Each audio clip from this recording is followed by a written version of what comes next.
The wind off the mountains could strip paint from wood, and on the morning Thomas Mercer died, it howled through Black Ridge like something hunting.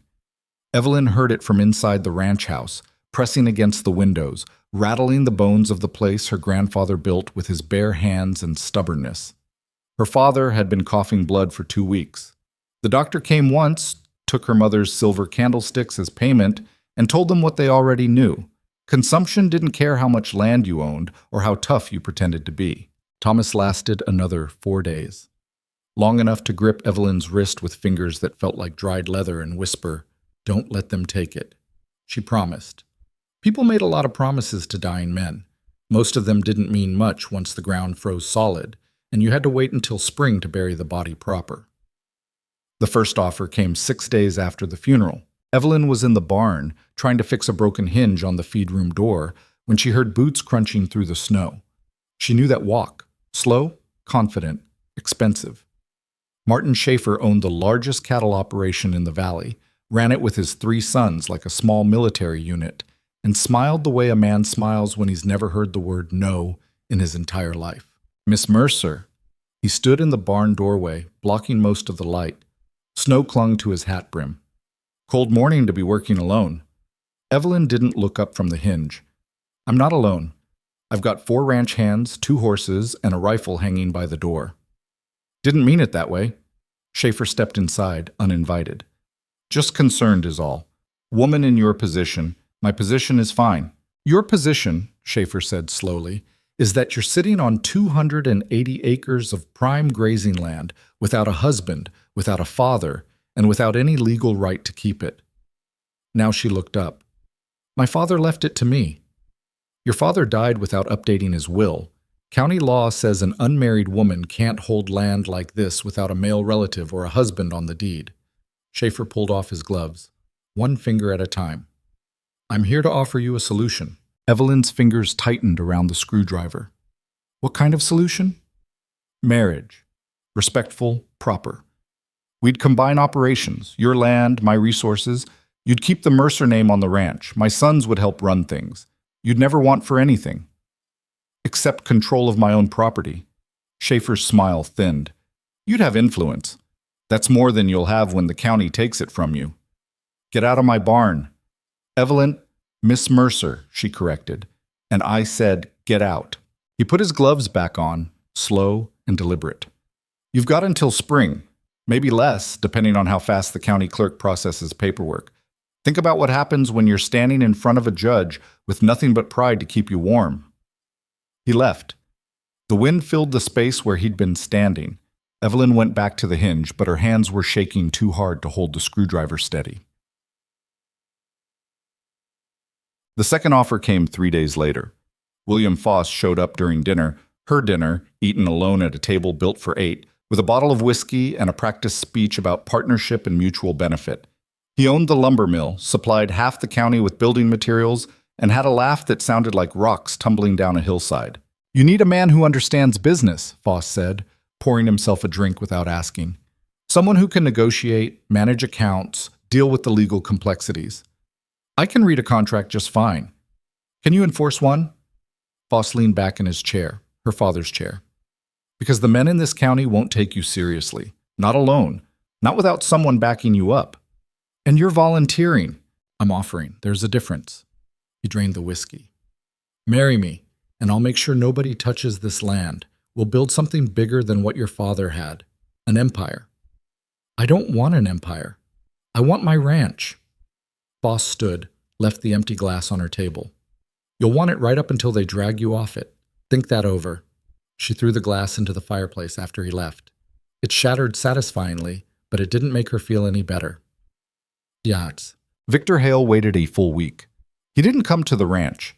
Instead, he sent an engraved invitation requesting her presence at his estate for dinner. The paper was thick, expensive, the kind of thing that said, "I have money to waste on impressing you." Evelyn burned it. He sent another one. She burned that too. On the third invitation, one of his hired men delivered it personally with a verbal message. "Mr. Hale says if you don't come to him, he'll come to you, and he won't be asking polite." So she went. The Hale estate sat on a hill overlooking the valley like a castle judging peasants. Stone construction, imported furniture, paintings of dead people on the walls. Victor met her at the door himself, took her coat without asking, and guided her to a dining room that could have seated 20 people comfortably. "I appreciate you coming," Victor said, pulling out a chair for her. "I didn't have much choice. Everyone has choices, Evelyn. Some are just easier than others." He sat across from her, nodding to a servant who appeared with wine. "I'll be direct. I want your land." At least he was honest. "And you think I'll just hand it over?" "I think you'll be smart enough to recognize reality." Victor sipped his wine. "The county's already started paperwork to claim your ranch under abandonment laws. Unmarried woman, no male relative, property too large to manage alone. It's a legal formality at this point." "I'm managing fine. You're surviving, barely." He set down the glass.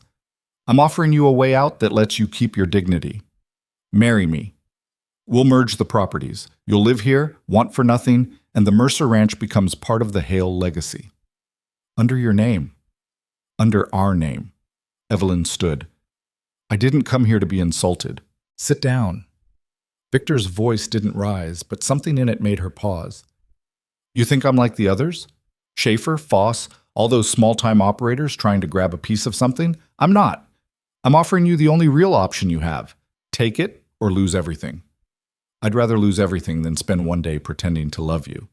She walked out before he could respond, but his voice followed her to the door. "Pride's expensive, Evelyn. Let me know when you can't afford it anymore." Chag. 3 weeks passed. The county clerk showed up with papers. Evelyn refused to sign. He said it didn't matter. The process would continue with or without her cooperation. She had 60 days to either marry, find a male relative willing to take responsibility, or prepare to vacate. 60 days. She stopped sleeping properly, started walking the property at dawn, checking fence lines that didn't need checking, counting cattle she'd already counted twice. The ranch hands watched her with worried eyes but didn't say anything. What could they say? They'd all be out of work soon anyway. It was during one of these early morning walks that Evelyn made a decision that felt less like a choice and more like jumping off a cliff to avoid the fire behind her. She needed a husband. Not someone who wanted the land, not someone who wanted control, not someone who wanted anything except money and distance. She needed a business arrangement, cold, clear, temporary. She needed someone nobody would expect.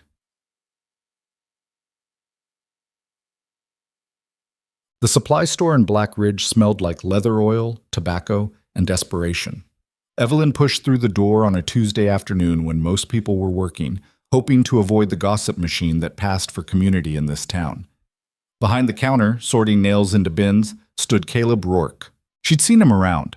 Everyone had. He'd shown up about a year ago, took a job as a trail scout for the logging companies, lived alone in a cabin 2 miles outside town. Didn't drink in the saloon, didn't attend church, didn't socialize beyond what was absolutely necessary. The rumors about him ranged from ridiculous to impossible. Former outlaw, disgraced soldier, man running from a murder he didn't commit. Evelyn didn't care about rumors. What she cared about was that Caleb Rourke was quiet, kept to himself, and seemed perfectly content to be invisible. Perfect. He looked up when she approached the counter. "Help you find something?" His voice was rough, like he didn't use it much. Dark hair, dark eyes, face that looked like it had taken a few punches and given back twice as many. Not handsome in the polished way Victor Hale was handsome, but solid, real. Evelyn set her hands on the counter. "I need to talk to you, privately." Caleb glanced around the empty store. "We're private." "Not here. Outside." He studied her for a moment, then nodded, set down the nails, followed her out into the cold. They stood in the alley between the supply store and the telegraph office. Evelyn had rehearsed this conversation a dozen times in her head, tried to find the right words, the right approach. But standing there with Caleb watching her with those dark, unreadable eyes, all her carefully prepared speeches evaporated. "I need a husband," she said. Caleb didn't react, didn't laugh, didn't look surprised, didn't do anything except wait for her to continue. "The county's trying to take my ranch. There's a law. Unmarried women can't control large properties without a male relative or husband on the deed. I don't have family, so I need a husband." "There's plenty of men who'd marry you," Caleb said. "There's plenty of men who'd marry my land. I don't want them." "What do you want?" Evelyn took a breath. A business arrangement. Marriage on paper only. You'd live at the ranch, but you wouldn't have any say in how I run it. Separate rooms, separate lives.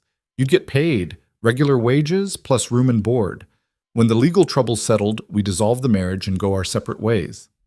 Caleb was quiet for a long moment. Then, why me?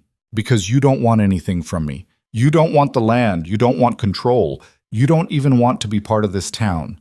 You're perfect. Perfect. He almost smiled. Almost. Lady, I'm a lot of things. Perfect isn't one of them.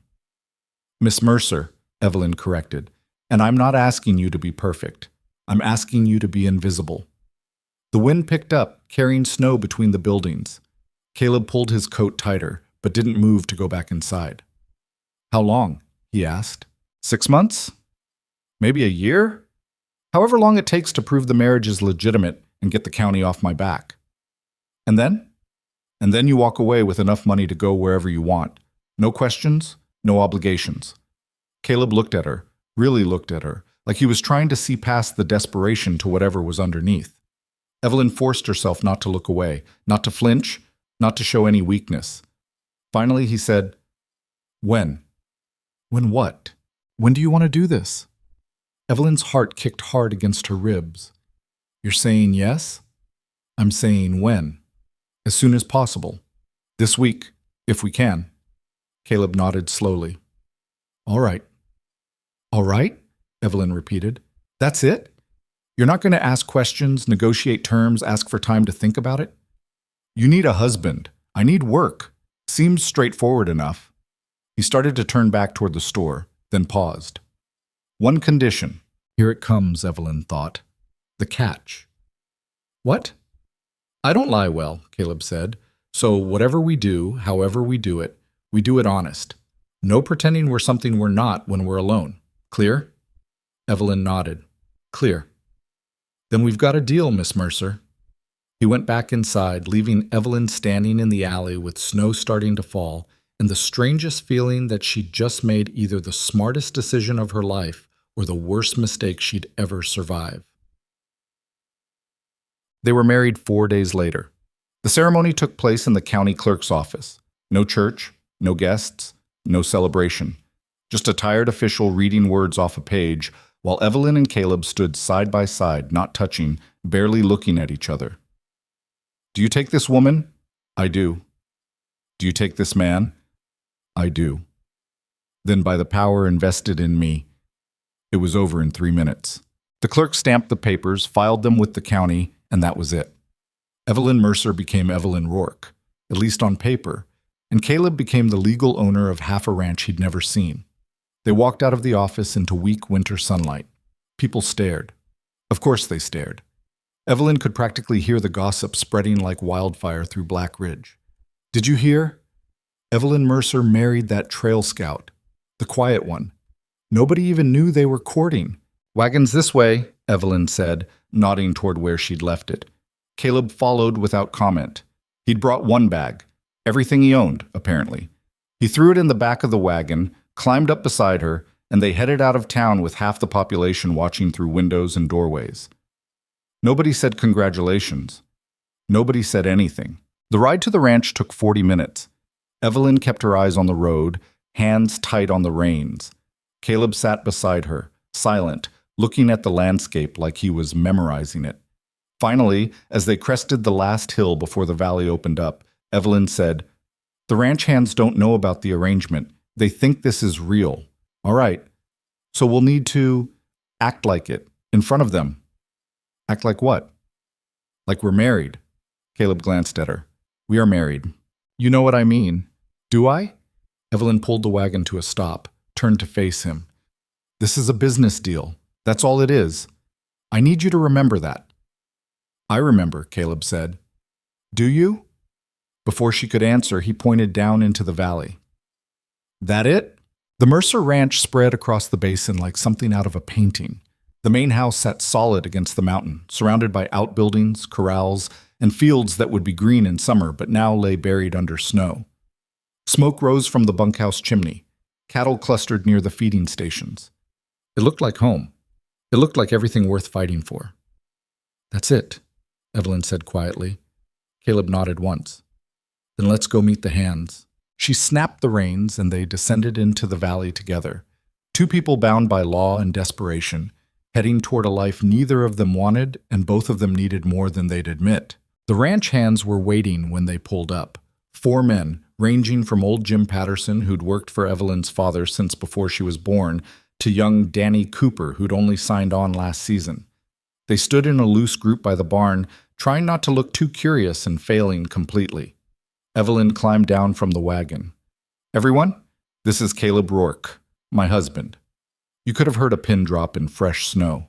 Jim recovered first, stepped forward, offered his hand. Congratulations, Miss Mercer. Didn't know you were planning, well, congratulations. It was quick, Evelyn said, which was the understatement of the century. Caleb's going to be helping around the ranch.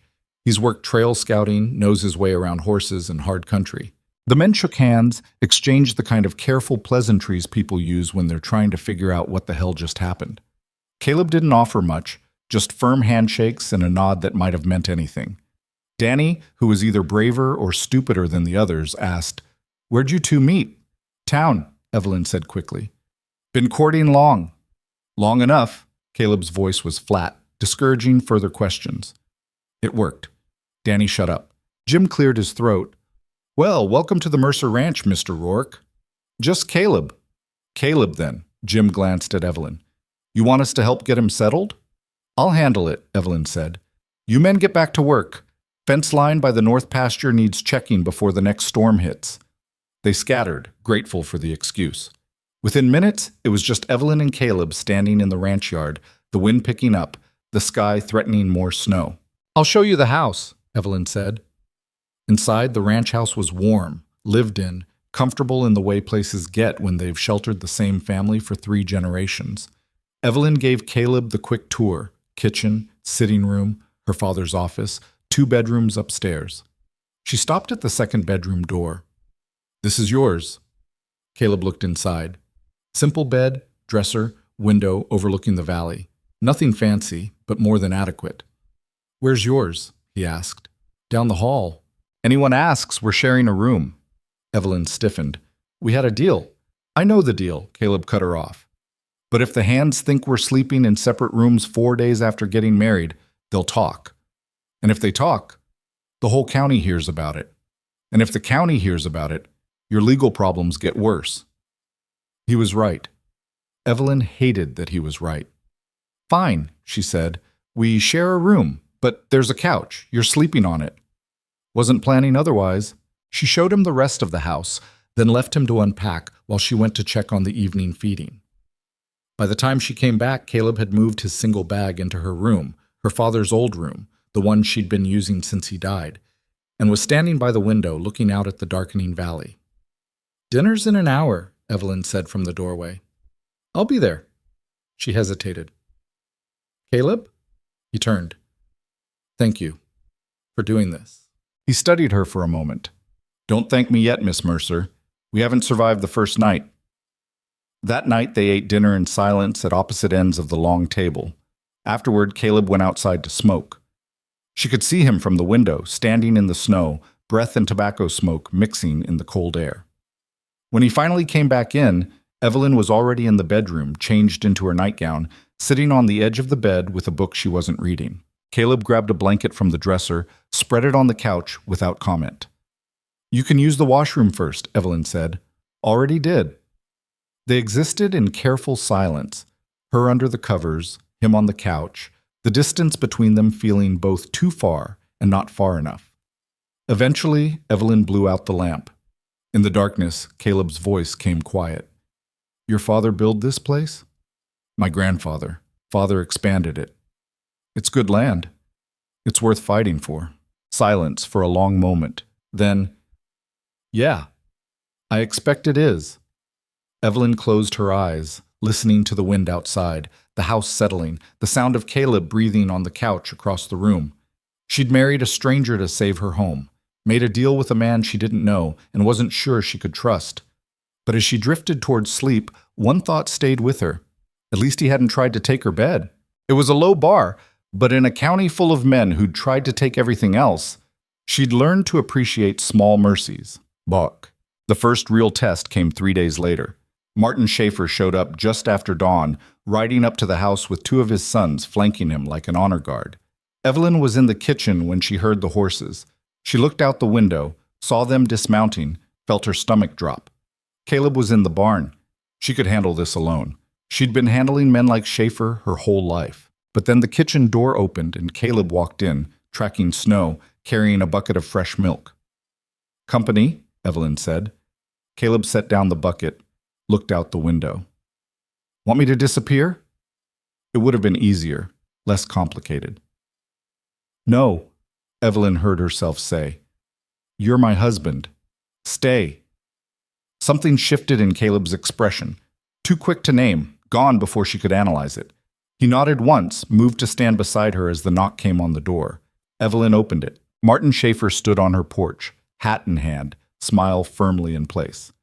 "Mrs. Rourke, heard the news. Thought I'd come by to offer congratulations." "That's kind of you, Mr. Schaefer.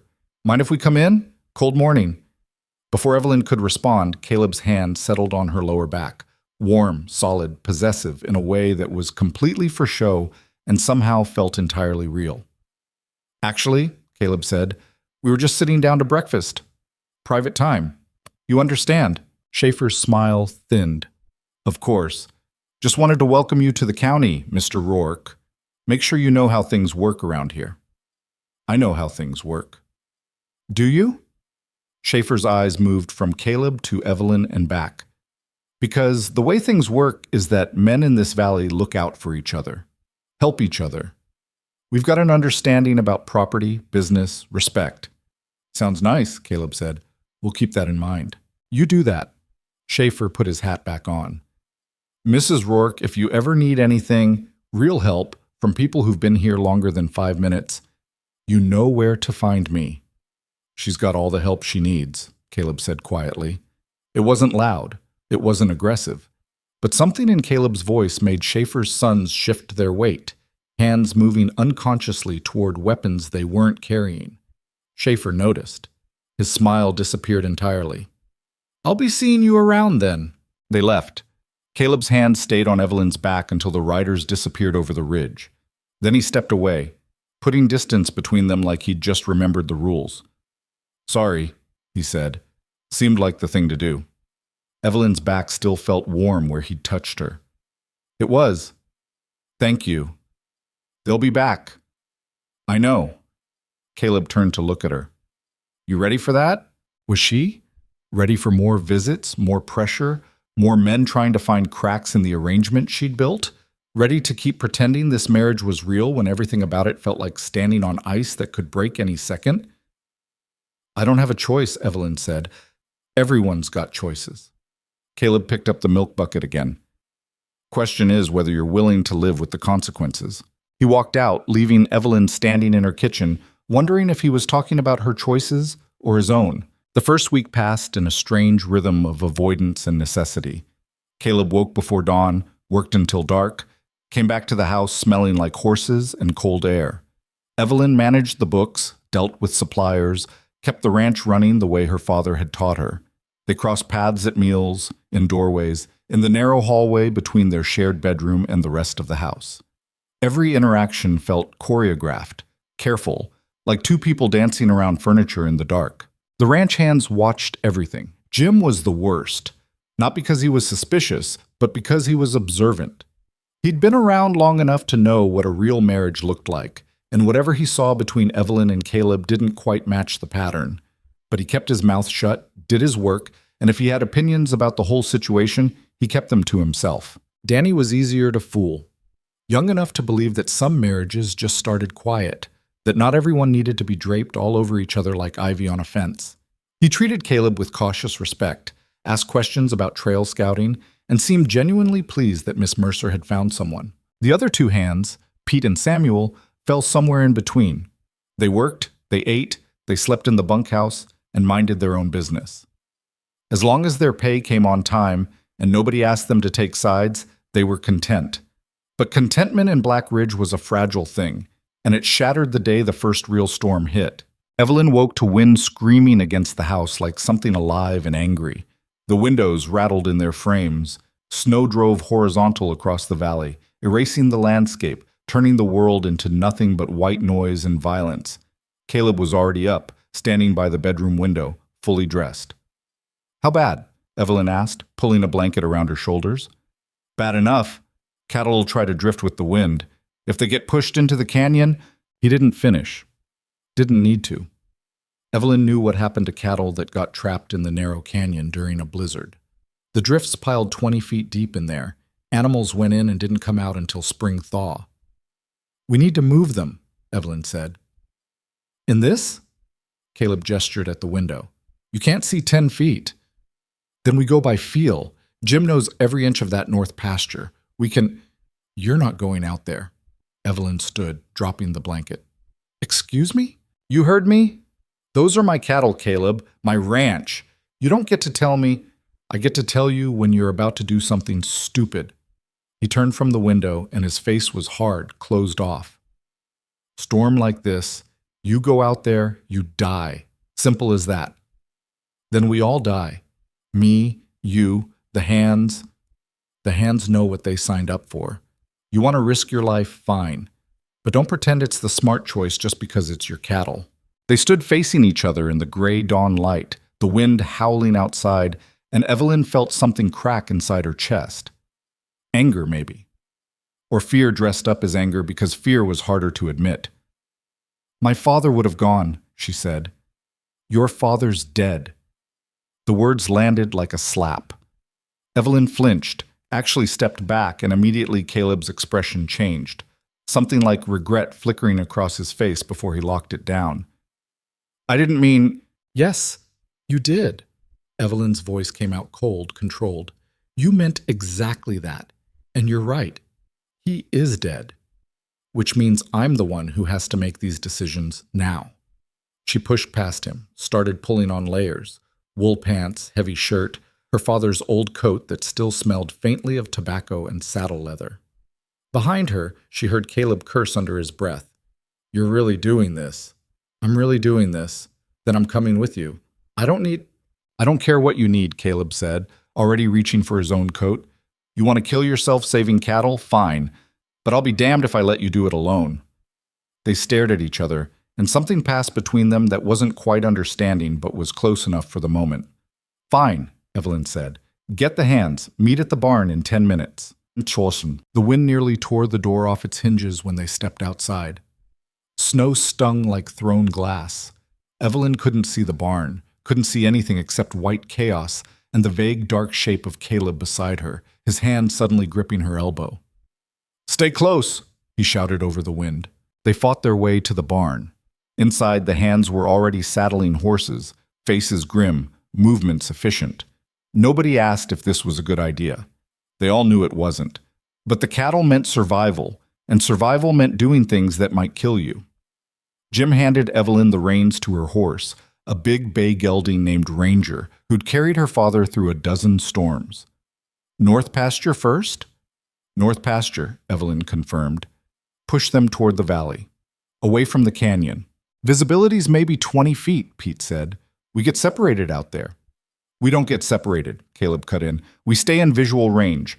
Anyone loses sight of the group, you stop, you yell. You don't move until someone finds you. Clear?"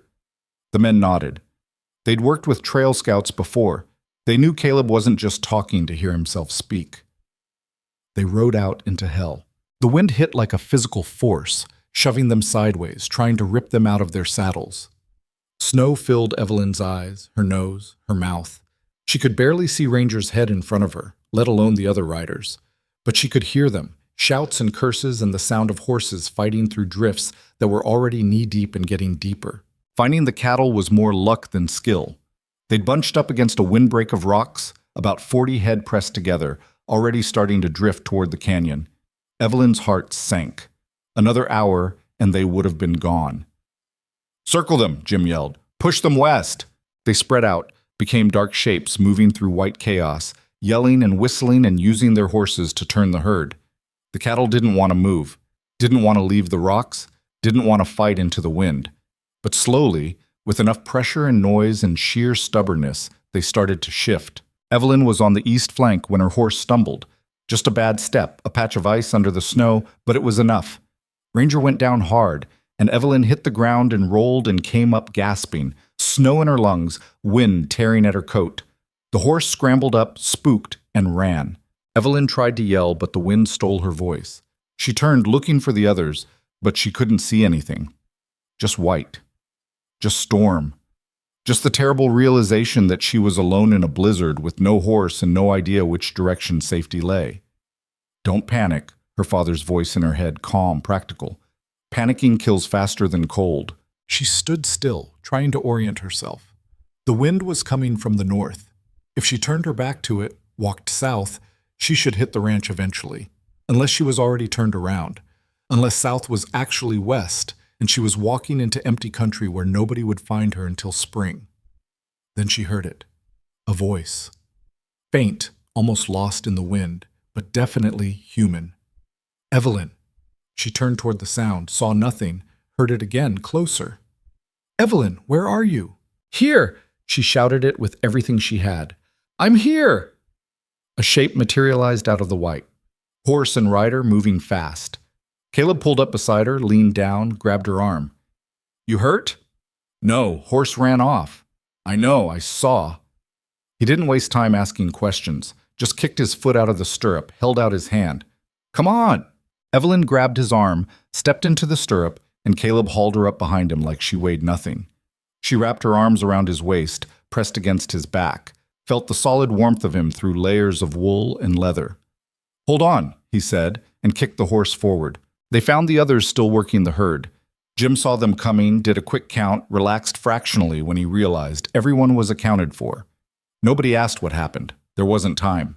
They finished pushing the cattle towards safer ground, then fought their way back to the ranch, arriving half-frozen and completely exhausted just as full dark hit.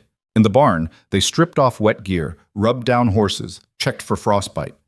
Evelyn's hands were shaking so hard she could barely hold the brush. Jim took it from her gently. Go inside, Miss Mercer. Get warm. We'll finish up here. She wanted to argue, wanted to prove she could work as hard as any of them, but her legs felt like water and her face had gone numb, and she knew staying out here was just pride talking. Thank you, Jim. Inside the house, Evelyn made it as far as the kitchen before her legs gave out. She sat hard in one of the chairs, still in her wet coat, staring at nothing. The storm still screamed outside. The cattle were safe. Nobody had died. This time. The door opened. Caleb came in, covered in snow, face red from cold. He looked at her, at the state she was in, and something in his expression shifted. Come on, he said quietly. You need to get out of those wet clothes before you freeze. I'm fine. You're not fine. You're hypothermic. He moved toward her, started unbuttoning her coat. Don't argue with me. Not about this. Evelyn was too tired to fight. She let him peel off the wet layers, let him guide her upstairs, let him start the fire in the bedroom while she changed into dry clothes with fingers that barely worked. By the time she came out from behind the changing screen, the room was warming, and Caleb had stripped down to dry pants and a shirt, his wet things hanging by the fire. Sit, he said, pointing to the chair near the hearth. She sat. He handed her a blanket, then disappeared and came back with 2 cups of something that smelled like coffee and whiskey. Evelyn took one, drank, felt the burn all the way down. They sat in silence, listening to the fire crack and the storm rage and the house creak under the weight of wind and snow. Finally, Caleb said, That was stupid. I know. You could have died. I know. And you'd do it again tomorrow if you had to. Evelyn looked at him. Yes. Caleb shook his head, but there was something in his eyes that might have been respect. You're going to give me a heart attack before this year's up. That wasn't in our agreement. Neither was fishing you out of a blizzard, but here we are.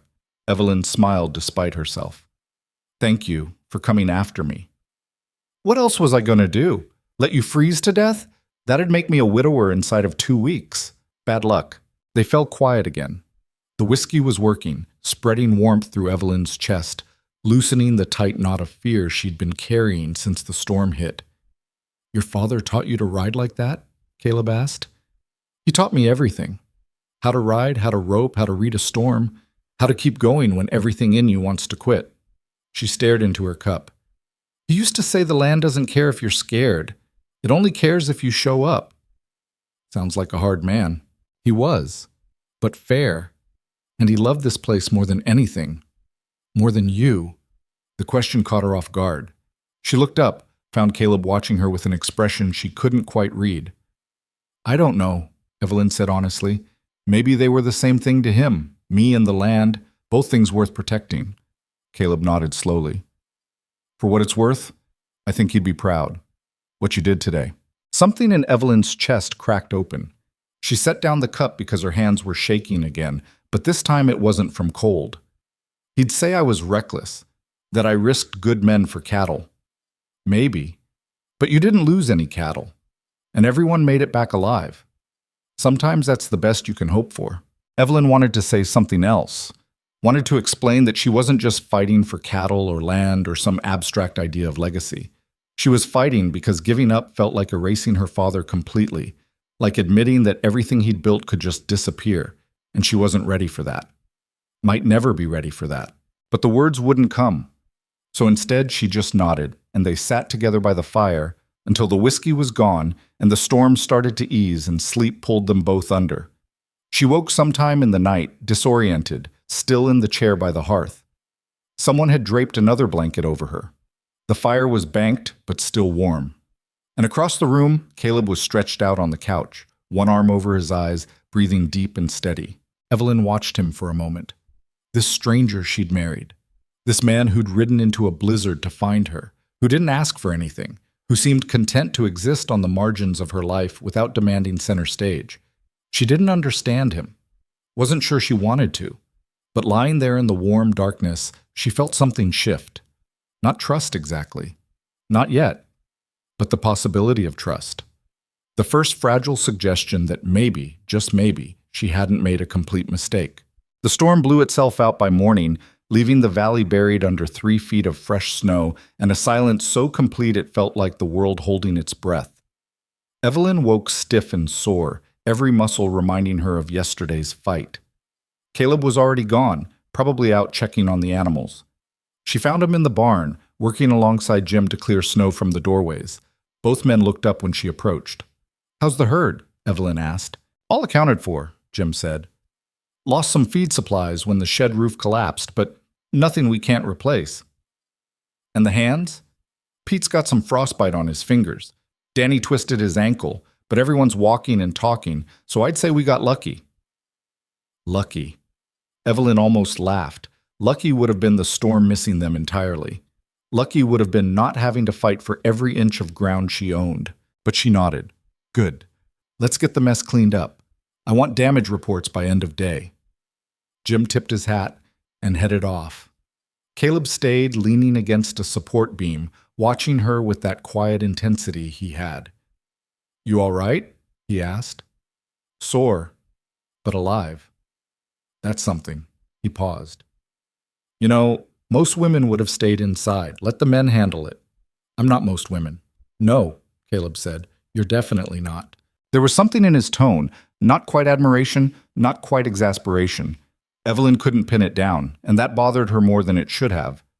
Was that a compliment or a complaint? "Haven't decided yet." Caleb pushed off the beam. "Either way, next time there's a storm, we're tying you to a chair inside the house." "You can try." "Yeah." He almost smiled. "I expect I'll have to." The days after the storm fell into a new pattern. Caleb stopped sleeping on the couch, not because anything changed between them, but because the couch was too short and his back was complaining, and Evelyn, in a moment of exhausted practicality, told him to just take half the bed and stop being ridiculous about it. "There's a line of pillows down the middle," she said, stacking them like a wall. "You stay on your side. I'll stay on mine." Caleb looked at the pillow wall, then at her. "This is the most married but not married thing I've ever seen." "Do you want the couch back?" "No, ma'am." So they shared a bed with a pillow wall between them, and if sometimes Evelyn woke in the night to find the wall collapsed and Caleb's warmth closer than it should be, she didn't mention it. And if Caleb noticed that she'd stopped flinching when he touched her in front of the hands, he kept that to himself too. Victor Hale came calling 3 weeks after the wedding. Evelyn was in the barn, working on tack repairs, when she heard the horse. She looked up, saw the expensive black gelding, the tailored coat, the smile that didn't reach Victor's eyes. "Mrs. Rourke," he said, dismounting. "Settling into married life?" "What do you want, Victor?" "Just checking on a neighbor. Making sure you're managing all right." He walked closer, too close, invading her space in that way powerful men did when they wanted to remind you they could. "Heard about the storm. Heard your new husband nearly got you killed chasing cattle." "We saved the herd." "This time. But winter's long, Evelyn, and accidents happen." His eyes were cold, calculating, especially to people who don't know what they're doing. Caleb knows exactly what he's doing. Does he? Because from where I'm standing, he's a drifter who happened to be in the right place when you got desperate. How much are you paying him to play husband? Evelyn's hands tightened on the leather she was holding. "You need to leave." "I'll leave when I'm ready. This is still partially my county, even if you manage to trick the law with a fake marriage." "It's not fake, isn't it?" Victor leaned against the workbench. "No courtship, no announcement, married in the clerk's office like you were ashamed of it. Everyone knows this is just you trying to hold on to land you can't manage. It's pathetic. Get out of my barn." "Or what? You'll have your bought husband throw me out?" Victor laughed. "I'd like to see him try." "You really wouldn't." Both of them turned. Caleb stood in the barn doorway holding a pitchfork, his face completely neutral. But there was something in his stance, in the way he held the tool, that suggested it could become a weapon very quickly if needed. Victor's smile thinned. "Mr. Rourke, I was just leaving," Caleb finished. "That's what you were just doing. I don't take orders from hired help. Good thing I'm not hired help then." Caleb moved into the barn, set the pitchfork aside carefully. "I'm the husband, which means when my wife says leave, you leave." Victor looked between them, trying to find the crack, the weakness. "This is adorable, really, but we all know what this is. A business arrangement, and business arrangements end." "So do visits from unwelcome neighbors," Caleb said. "Clock's ticking, Hale." For a moment, Evelyn thought Victor might actually try something. His hands curled into fists, his jaw tightened, and she could see him calculating odds, measuring risks. Then he smiled, adjusted his coat, headed for his horse. "Enjoy it while it lasts," he called back. "Both of you, because it won't last long." He rode off. Evelyn let out a breath she didn't know she'd been holding. "He's going to be a problem," she said. "He's already a problem." Caleb picked up the pitchfork again. "Question is what we're going to do about it." "We?" Evelyn looked at him. "I thought this was just business, just a job." Caleb met her eyes. "Yeah, well, turns out I don't like people threatening my wife, business arrangement or not." Something warm unfurled in Evelyn's chest. Dangerous, unwelcome, exactly the kind of feeling she'd told herself wouldn't happen. "Thank you," she said quietly. Caleb nodded once, then went back to work, leaving Evelyn standing in the barn, wondering when exactly the walls between them had started coming down and why she wasn't more worried about it. That night, lying in bed with the pillow wall still technically between them, Evelyn stared at the ceiling and listened to Caleb breathe. "Can I ask you something?" she said into the darkness. "Depends on the question." "Why did you really say yes? When I asked you to marry me?" Silence. Long enough that Evelyn thought maybe he wouldn't answer. Then, "You want the truth?" "Always." "I was tired," Caleb said. "Tired of moving, tired of working jobs that didn't mean anything, tired of being nobody going nowhere. You offered me a place, a purpose. Even if it was temporary, that was more than I'd had in a long time." "That's it? Just tired?" Another pause. "No, not just tired." "Then what?" "You walked into that supply store looking like you'd fight the devil himself if he got in your way, and I thought that was someone worth helping, even if she didn't want the help." Evelyn turned her head, could just make out his profile in the darkness. "I'm not worth dying for. The ranch isn't worth dying for." "That's not your call to make." "Caleb, go to sleep, Evelyn. We've got work tomorrow." She wanted to argue, wanted to make him understand that she hadn't entered this arrangement expecting him to actually care, actually risk anything real. But the exhaustion pulled at her, and his presence on the other side of the pillow wall felt solid, safe, and sleep took her before she could find the right words. Outside, the wind picked up again, promising another storm. But inside, for the first time since her father died, Evelyn didn't feel quite so alone in facing it. Spring came slowly to Black Ridge like it was afraid of commitment. Snow melted into mud, mud froze again overnight, and the whole valley existed in a state of half-thawed misery that made every task twice as hard as it needed to be. Evelyn spent most of March fighting with fence posts that wouldn't stay driven into ground that was still frozen 6 inches down, and most of April fighting with suppliers who jacked up their prices over winter and expected her to just pay without complaint. She complained loudly, often enough that the general store owners started wincing whenever she walked through the door. But the ranch held together. The cattle made it through winter with minimal losses. The hands stayed on. Even Danny, who had gotten a job offer from the Schaefer operation that would have paid better. When Evelyn asked him why he turned it down, he just shrugged and said, "Don't much like working for people who treat their hands like equipment." It was the closest anyone had come to acknowledging that the Mercer Ranch was different. That despite everything, the rushed marriage, the gossip, the obvious speculation about whether any of it was real, this place felt more like a family than a business. Caleb was part of that, whether Evelyn wanted to admit it or not. He'd stopped being the quiet stranger who lived in her house and started being something else entirely. Someone who knew how she took her coffee in the morning, who could read her moods by the way she handled the horses, who'd started fixing things around the ranch without being asked because he'd noticed they needed fixing. The pillow wall in the bed had disappeared somewhere around mid-March. Neither of them mentioned it. They just woke up one morning and it wasn't there anymore. And Caleb was closer than the rules said he should be, and Evelyn didn't move away. Dangerous territory. She knew it. Felt it every time he smiled at something she said, every time their hands brushed passing tools, every time she caught herself watching him work and thinking thoughts that had nothing to do with business arrangements. She was falling for her own fake husband, and there wasn't a damn thing she could do about it except pretend it wasn't happening. The legal summons arrived on the first truly warm day of spring, delivered by a county official who looked apologetic about the whole thing. "I'm sorry, Mrs. Rourke," he said, handing her the papers. "It's not personal." Evelyn read the first paragraph and felt her stomach drop. "Victor Hale is challenging the legitimacy of my marriage? He's filed a formal complaint alleging fraud, claims the marriage was entered into solely to circumvent property laws. There's a hearing scheduled for May 15th. You'll need to appear with your husband and provide evidence that the marriage is genuine." "Evidence?" Evelyn looked up from the papers. "What kind of evidence?" "Testimony, mostly. Witnesses who can speak to the nature of your relationship.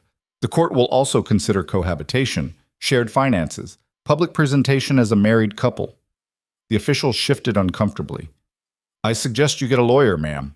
After he left, Evelyn sat on the porch steps holding the summons, reading it over and over until the words stopped making sense.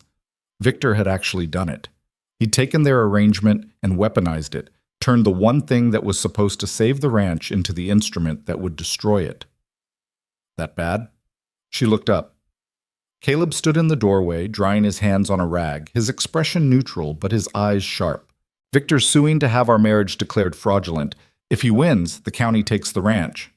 Evelyn's voice came out flat, empty. "We have 5 weeks to prove we're really married." Caleb took the papers from her, read through them with the kind of careful attention that suggested he was used to reading legal documents. When he finished, he handed them back and sat down beside her on the steps. "All right," he said. "All right?" Evelyn stared at him. "That's all you've got? Victor Hale is trying to destroy us, and you're saying, all right?" "I'm saying we deal with it. What else is there?" "We could run. Take what we can carry and leave before—" "You're not running," Caleb cut her off. "You didn't marry a stranger and spend 4 months living a lie just to run when things got hard." "This isn't hard, Caleb. This is impossible. How are we supposed to prove our marriage is real when it isn't?" He looked at her for a long moment. "You sure about that?" "What?" "You sure it isn't real?" Evelyn's breath caught. "We had a deal. A business arrangement." "Yeah, we did." Caleb stood, looked out at the valley, at the ranch spread across it like a promise. "But somewhere between the blizzard and the pillow wall and every morning waking up next to you, I stopped thinking of this as business. So if you need me to stand in front of a judge and say this marriage is real, I can do that. Question is whether you can." He walked away before she could respond. leaving Evelyn sitting on the steps with the summons in her hands and her heart doing things it absolutely should not be doing. The next week was chaos. Evelyn hired a lawyer, a sharp woman from the county seat named Margaret Chen, who took one look at the case and said, "This is either going to be very easy or very hard, depending on how well you two can sell this." "Sell what?" Evelyn asked. "That you love each other. That this wasn't a transaction. That every choice you made was genuine." Margaret set down her pen. "Victor Hale has money and connections. He's going to bring witnesses who'll testify that you barely knew Caleb before marrying him, that the whole thing was rushed and suspicious. We need to counter that with evidence of a real relationship. We live together. We work together. Evelyn stopped, realizing how little she actually had to offer. "We share a bed. Do your ranch hands know that? Does anyone in town? Because if this marriage looks like a business arrangement to the people who see you every day, it's going to look like a business arrangement to the judge." Caleb, who'd been silent through most of the meeting, leaned forward. "What do you need us to do?" Margaret considered them both. "Be a couple. Publicly, openly. Act like people who are actually married, not two strangers sharing a house. Hold hands in town, sit together at meals. Let people see affection, familiarity, intimacy. Make it real, even if you have to fake it." The irony wasn't lost on Evelyn. Fake a real marriage that had started as a fake marriage but had somehow become something neither fake nor entirely real. "We can do that," Caleb said. Evelyn wanted to argue. Wanted to say that play-acting affection for the benefit of gossips and lawyers felt worse than the original arrangement. But she looked at Caleb, at the steady certainty in his eyes, and found herself nodding. "All right, we'll do it," Margaret smiled. "Good, because Victor's already started building his case. Time to build yours." The campaign to prove their marriage began immediately. Caleb started walking Evelyn to town when she had errands, his hand on her lower back, his presence unmistakably proprietary in a way that made shopkeepers smile and whisper. They ate lunch at the town's only restaurant, sitting close, sharing food off each other's plates, playing the role of newlyweds still enchanted with each other. It felt like lying and telling the truth at the same time. "You're good at this," Evelyn said one afternoon as they walked back to where they'd left the wagon. "At what?" "Pretending?" Caleb's hand tightened slightly on her back. "Who says I'm pretending?" She didn't have an answer for that, wasn't sure she wanted one. At the ranch, they made changes. Stopped being so careful about distance, about propriety. Started touching more. Casual brushes, hands lingering, the kind of unconscious physical familiarity that married people developed. Jim noticed. Evelyn could see it in the way he watched them, the small smile that played at the corners of his mouth when Caleb pulled out Evelyn's chair at dinner or when she adjusted Caleb's collar before they headed to town. "Seems like you two are settling in well," Jim said one evening, the comment casual but weighted. "We're managing," Evelyn replied. "More than managing, I'd say." Jim sipped his coffee. "Man who's just here for wages doesn't look at a woman the way Caleb looks at you." Evelyn's heart kicked. "How does he look at me?" "Like you're the only thing in the room worth seeing." Jim stood, set down his cup. "Just an observation. Night, Miss Mercer." "Mrs. Rourke," Evelyn corrected automatically. Jim's smile widened. "Right, Mrs. Rourke. Still getting used to that." After he left, Evelyn sat at the table, staring at nothing, Jim's words echoing in her head. She'd been so focused on what she felt, on the dangerous territory her own heart was wandering into, that she hadn't stopped to consider what Caleb might be feeling, or if he was feeling anything at all beyond the obligation to play his part. That night, lying in bed with Caleb's warmth solid beside her, Evelyn finally asked the question that had been building for weeks. "Do you ever regret it? Saying yes?" Caleb didn't answer right away, just breathed in the darkness, steady and even, and Evelyn started to think maybe he'd fallen asleep. Then, "Every day." The words hit like a fist to the chest. Evelyn closed her eyes, forced herself to breathe through it. "Oh, not the way you think," Caleb continued. "I regret that you had to ask at all, that the law's so twisted up that a woman can't own land without a man attached. I regret that Victor Hale exists. I regret that your father died and left you to deal with all this alone. But not the marriage itself. No." His voice was quiet, certain. "Not that. Evelyn turned toward him, could just make out his profile in the moonlight coming through the window. Why not? Because for the first time in 5 years, I'm sleeping in a real bed, in a real home, with someone who doesn't look at me like I'm something to be used or discarded or forgotten. That's worth whatever comes next. Even if what comes next is losing everything, we're not losing. You can't know that. I know you don't give up. I know you fight like hell for what's yours. And I know that when you walk into that courthouse, you're going to make those men regret ever doubting you. Caleb shifted, and suddenly he was closer, his face inches from hers. So no, I don't regret it. Any of it. Evelyn's breath caught. They were close enough that she could feel the warmth of him, smell the soap he used, see the way his eyes caught the moonlight. One of them should move, pull back. Remember the rules. Neither of them did. Caleb, I know, he said. I know what this is, what it's supposed to be. But if we're going to convince a judge that this marriage is real, maybe we should figure out what real feels like. It wasn't a question. Wasn't quite permission either. Just an observation, clinical and honest in the way Caleb always was. Evelyn closed the distance between them. The kiss was careful at first, tentative, like they were both waiting for the other to remember why this was a bad idea. But then Caleb's hand came up to cup her face, and Evelyn's fingers tangled in his shirt, and careful became something else entirely, became urgent and real and nothing like pretending. When they finally broke apart, both breathing hard, Caleb pressed his forehead to hers. That feel fake to you? He asked. No, Evelyn whispered. Nothing about that felt fake. Good, because I'm done pretending this doesn't mean something. They didn't talk about it after that. Didn't analyze or define or try to fit what was happening into the neat boxes of their original agreement. They just existed in this new space they'd carved out, where the marriage was real in some ways and still complicated in others. And maybe that was enough. 3 weeks before the hearing, Martin Schaefer showed up at the ranch with an offer. Evelyn was working in the garden, one of her mother's old projects she'd started trying to resurrect, when she saw him riding up. She stood, wiped dirt from her hands, and prepared for whatever new version of harassment he'd brought. Mr. Schaefer, what can I do for you? He dismounted, hat in hand, looking almost uncomfortable. Mrs. Rourke, I heard about Victor's lawsuit. I expect the whole county's heard about it by now. That's actually why I'm here. Schaefer cleared his throat. I wanted to offer my support. Evelyn blinked. I'm sorry, what? Look, I'm not going to pretend I wasn't interested in this land. I was. Still am, if I'm being honest. But what Victor's doing, trying to destroy a legitimate marriage just because his pride got hurt, that's not right. County's supposed to be better than that. So you're here to, what, testify on my behalf? If it helps, yes. I've seen you and Caleb around town. The way you two are with each other, that's not fake. Anyone with eyes can see it. Evelyn didn't know what to say. Martin Schaefer, the first man to propose a marriage of convenience, was now offering to defend the very marriage he'd wanted to prevent. Why?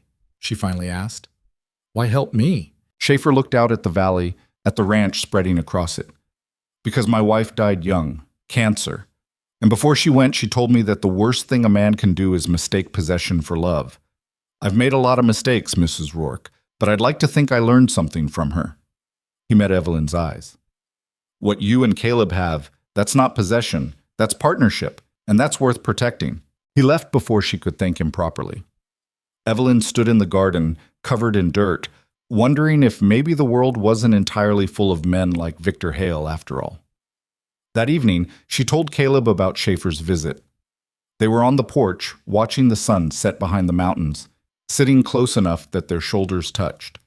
He's going to testify? Caleb asked. Said he would. Said what we have is real. Is he right? Evelyn looked at him. At this man who'd ridden into a blizzard for her, who'd stood up to Victor Hale, who'd kissed her like she was something precious, and then held her through the night like she might disappear if he let go. Yeah, she said quietly. I think he is. Caleb's hand found hers, their fingers lacing together. Good. Because I'm planning on being married to you for a lot longer than 6 months. That wasn't the deal. Deals change. People change. He squeezed her hand. I changed. When? Somewhere between the supply store and now. Can't pin it to a specific moment. Just know that when I think about the future, you're in it. This place is in it, and I'm not interested in any future that doesn't include both. Evelyn leaned against him, felt his arm come around her shoulders, solid and sure. Victor's going to fight dirty. You know that. Let him. We've got truth on our side. Truth doesn't always win. No, Caleb agreed, but it's all we've got, so we use it. The week before the hearing, Victor played his first real card. His attorney showed up at the ranch with a formal request for financial records, bank statements, transaction histories, proof of how Caleb was being compensated for his work. Margaret had warned them this might happen, had coached them on how to respond, but seeing it in black and white made Evelyn's stomach turn. They're trying to prove you're paying him, Margaret explained over the phone, that this is employment, not marriage. What do? Show them joint accounts, shared expenses, make it look like what it is, two people building a life together, not an employer and employee. The problem was they didn't have joint accounts. Evelyn had been paying Caleb wages, just like she'd promised. The financial evidence looked exactly like what Victor was claiming it was. We need to change it, Caleb said that night. Combine everything. Make it look right. It feels like cheating. It's not cheating if it's true. We are building a life together. We just need the paperwork to reflect that. So they spent a week reorganizing their finances, creating joint accounts, transferring ownership of assets to both names. It should have felt calculated, mercenary. Instead, it felt like building something real, like taking the framework of their fake marriage and filling it with actual foundation. This is wild, Evelyn said, signing papers that made Caleb a co-owner of the ranch. 4 months ago, you were sorting nails in a supply store. Now you own half of everything my family built. Technically, I own half. Doesn't mean I'd ever try to take it. I know. And she did know. Trusted it in a way she hadn't trusted anything in a long time. Still wild, though. Caleb set down his pen, pulled her into his lap. You want wild? I'm falling in love with a woman who proposed to me in an alley and married me despite the law. That's wild. Evelyn's heart stopped. What did you say? You heard me. Say it again. I'm falling in love with you, Evelyn Rourke. Might have been falling since the day you walked into that store looking like you'd burn the world down before you'd surrender. Definitely fell the night you walked into a blizzard because you cared more about cattle than your own life. And I'm all the way gone now, watching you fight for this place like it's the only thing that matters. It's not the only thing, Evelyn whispered. Not anymore. She kissed him, and it was different from that first careful kiss in the dark. This was daylight honesty, clear-eyed choice. The conscious decision to stop pretending any of this was anything other than exactly what it looked like. I love you too, she said against his mouth. In case that wasn't clear. It's getting clearer. They spent the rest of the evening reorganizing their lives on paper, but really, they were just reorganizing their hearts, finally admitting what had been true for weeks. The business arrangement was dead. The marriage was real. And whatever the court decided, they were in this together. The night before the hearing, Evelyn couldn't sleep. She lay in bed, staring at the ceiling, running through everything that could go wrong. Victor's lawyers would be prepared, polished, armed with evidence that looked damning even if it wasn't. They'd question her character, her judgment, her motivations. They'd try to paint Caleb as an opportunist and her as a desperate woman willing to do anything to keep land she had no right to. You're thinking too loud, Caleb mumbled beside her. Sorry, didn't mean to wake you. You didn't. He rolled toward her, pulled her against his chest. But you need to stop planning disasters and get some sleep. What if we lose? We won't. But what if we do? What if Victor wins and the county takes everything? What happens then? Caleb was quiet for a moment. Then we find new land, start over, build something else. Just like that? Just like that. Because the land isn't what matters, Evelyn. What matters is that we're together. Everything else we can replace. My family's been on this land for 3 generations. I know, and we're going to fight like hell to keep it. But if we can't, if the worst happens and we lose, then we lose together, and that's enough for me. Evelyn buried her face in his chest, felt tears she'd been holding back for weeks finally break free. I'm scared. Me too, but we're scared together. That's got to count for something. It did count. It counted for everything. They fell asleep wrapped around each other, and when dawn came, they got up and got dressed and prepared to walk into battle.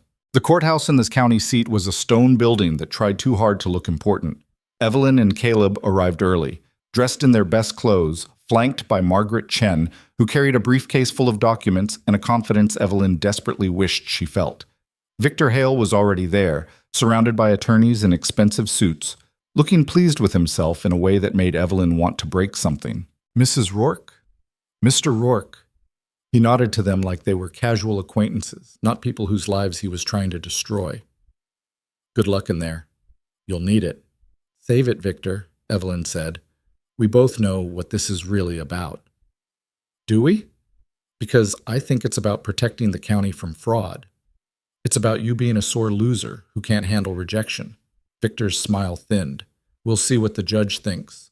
Inside the courtroom, they took their seats. Evelyn's hands were shaking. Caleb reached over, laced his fingers through hers, and the shaking stopped. She looked at him, found him watching her with steady eyes, and something that looked like faith. Whatever happens, he said quietly. Whatever happens, she agreed.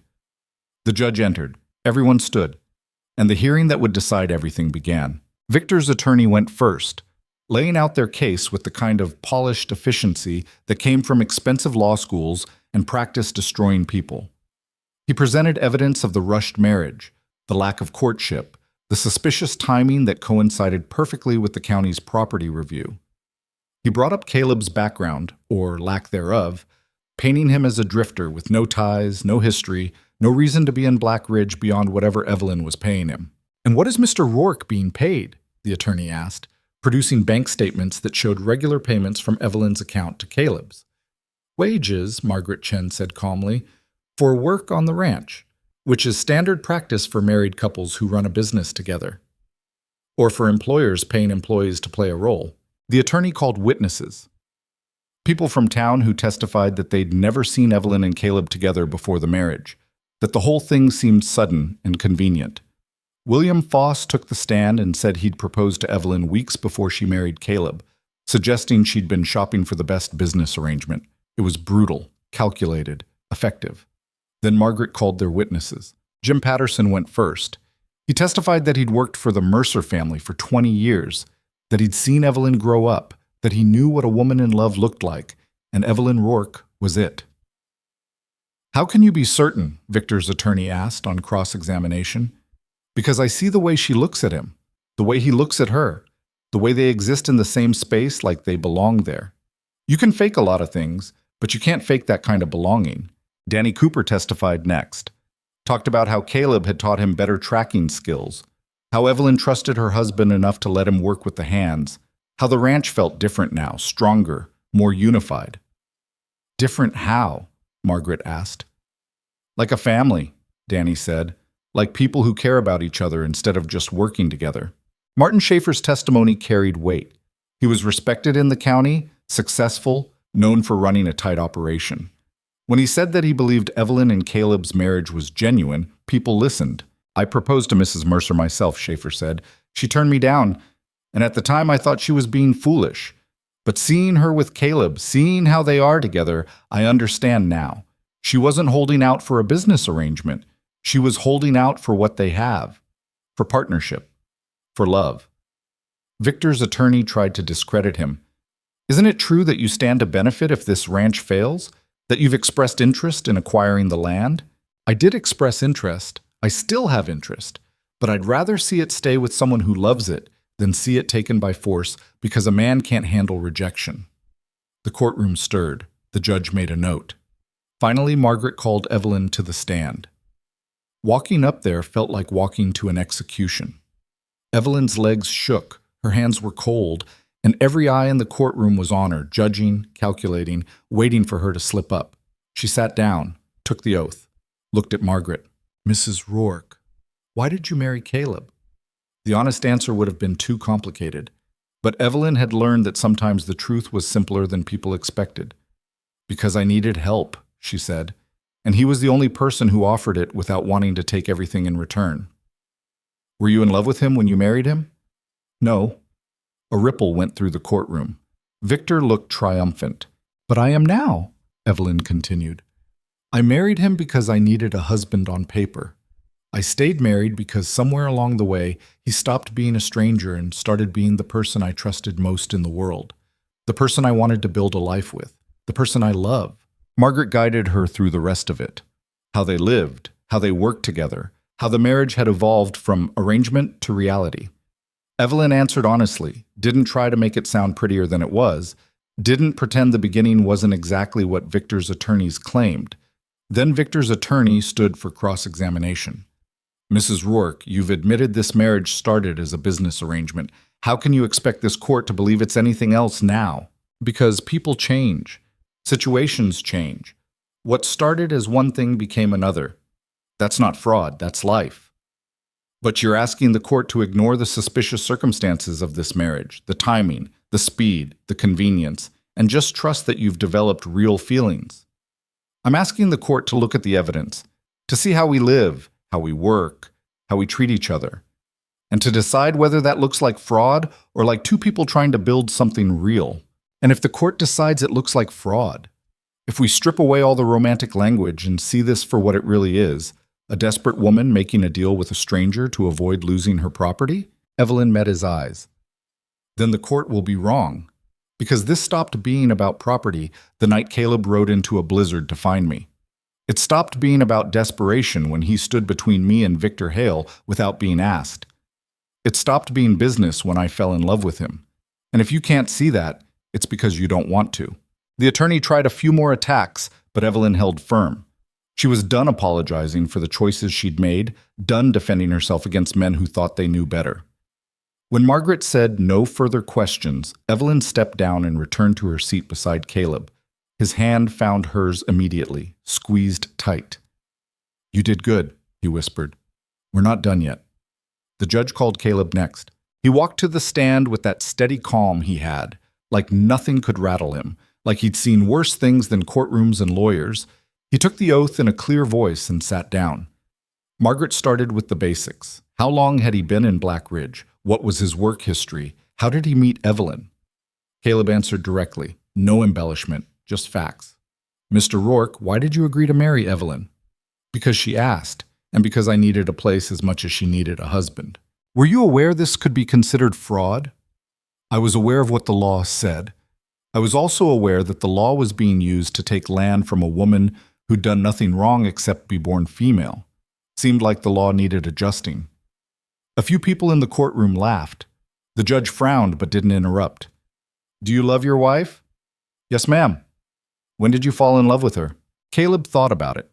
"Can't point to a specific moment, but I know I was already halfway there the night of the blizzard. Watching her fight for those cattle like her life depended on it. Watching her refuse to quit even when quitting would have been easier. That's when I knew I'd married someone extraordinary. And now, if the court dissolves this marriage, won't change how I feel. Won't change that I want to spend the rest of my life with her. Court can call it whatever they want. Doesn't make it less real."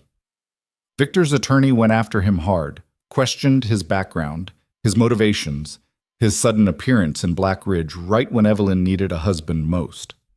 "Isn't it convenient, Mr. Rourke, that you happened to be available exactly when Mrs. Rourke needed someone to play her husband?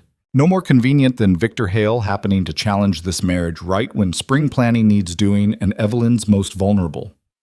Answer the question." "I did answer it. You just didn't like the answer." The attorney's face reddened. "Your Honor, Mr. Rourke," the judge said, "please answer the questions directly." "Yes, Your Honor. The question was about convenience. And yes, the timing was convenient. So was meeting my wife in a supply store instead of anywhere else. So was her being brave enough to ask a stranger for help. Life's full of convenient coincidences. This one just happened to turn into love." They went back and forth for another 20 minutes. The attorney trying to trap Caleb into admitting this was all calculated, Caleb refusing to give him anything except honest answers that somehow made the whole situation sound both practical and romantic at the same time. Finally, the judge called a halt. "I've heard enough testimony. I'll review the evidence and issue a ruling within the week. Court is adjourned." Everyone stood. Victor looked confident. His attorneys looked pleased. Margaret looked cautiously optimistic. Evelyn just felt exhausted. Outside, in the weak spring sunlight, she leaned against the courthouse wall and tried to remember how to breathe normally. "It's out of our hands now," Margaret said. "But I think we made a strong case." The judge seemed sympathetic. "Seemed isn't the same as convinced," Evelyn said. "No, but it's all we've got." Margaret packed up her briefcase. "Go home. Try not to worry too much. I'll contact you as soon as I hear anything." The ride back to the ranch was quiet. Caleb drove, his face unreadable, while Evelyn stared out at the valley passing by and wondered if she'd still own any of it come next week. "You think we won?" she finally asked. "I think we told the truth. What the judge does with it is up to him." "That's not an answer." "It's the only answer I've got." Back at the ranch, the hands were waiting. Jim took one look at Evelyn's face and sent everyone back to work with instructions to leave them alone unless something was actively on fire. Inside the house, Evelyn finally let herself fall apart. She sat at the kitchen table and cried. For her father, for the ranch, for 4 months of holding everything together and now having to wait while strangers decided her fate. Caleb held her, didn't try to fix it, didn't offer empty reassurances, just held her and let her cry until there was nothing left. "I can't lose this place," she said when she could finally talk again. "It's all I have left of him." "It's not all you have. You've got the memories, the lessons, everything he taught you about being strong and stubborn and refusing to quit." Caleb tilted her face up. "And you've got me. Whatever happens, you've got me. Promise?" "I promise." The waiting was torture. Days crawled by with no word from Margaret, no indication of when the ruling might come. Evelyn threw herself into work, trying not to think about it, failing constantly. Caleb stayed close, a steady presence that kept her from spinning completely off the edge. On the 5th day, a courier arrived with a letter. Evelyn's hand shook so badly she couldn't open it. Caleb took it from her, broke the seal, read the contents. His face gave away nothing. "Well?" Evelyn demanded. "What does it say?" Caleb looked up, and slowly, finally, he smiled. "We won." The words hung in the air between them like something fragile and impossible. Evelyn stared at Caleb, at the letter in his hands, at the smile breaking across his face, and couldn't quite make herself believe it.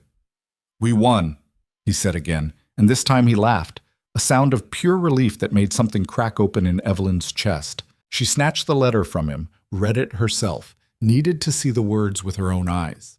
The judge had ruled in their favor, declared the marriage legitimate, dismissed Victor's complaint with language that was almost harsh in its finality.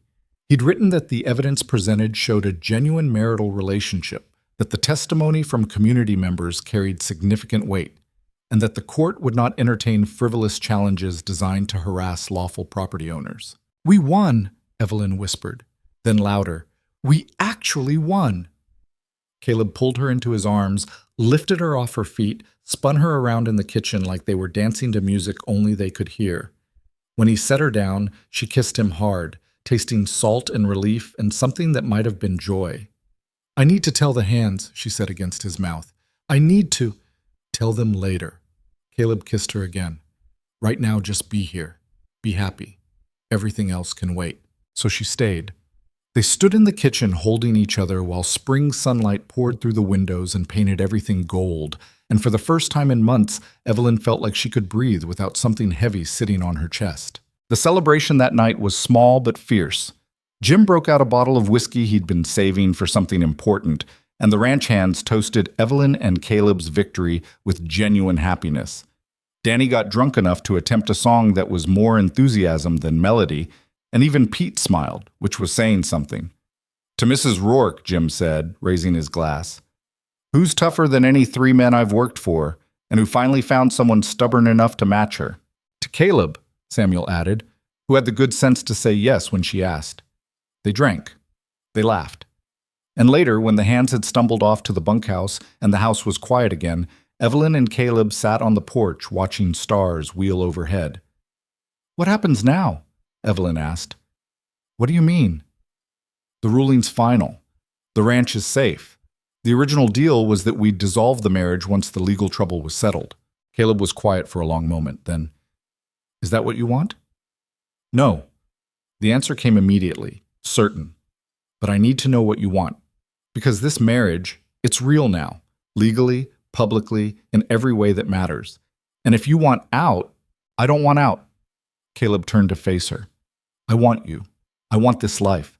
I want to wake up next to you for the next 50 years and fight about whose turn it is to fix the fence and argue over whether we should expand the herd. I want all of it. Even the arguing? Especially the arguing.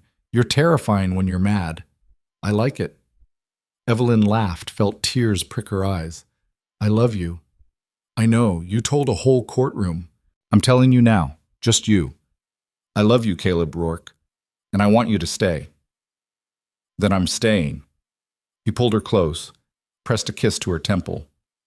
Not going anywhere. They sat there until the cold drove them inside, until sleep pulled them upstairs, until they fell into bed still wearing their good clothes, and woke tangled together with morning light making everything feel new. But if Evelyn thought winning the court case meant the end of their problems, she was wrong. Victor Hale took the loss badly. Word spread through Black Ridge that he'd destroyed furniture in his study when he got the news, that he'd fired 2 of his attorneys, that he'd spent a week locked in his estate drinking and plotting. People whispered about it in town, speculated about what he might do next, wondered if he'd finally let it go. He didn't let it go. The first incident happened 3 weeks after the ruling. Someone cut the fence line on the north pasture.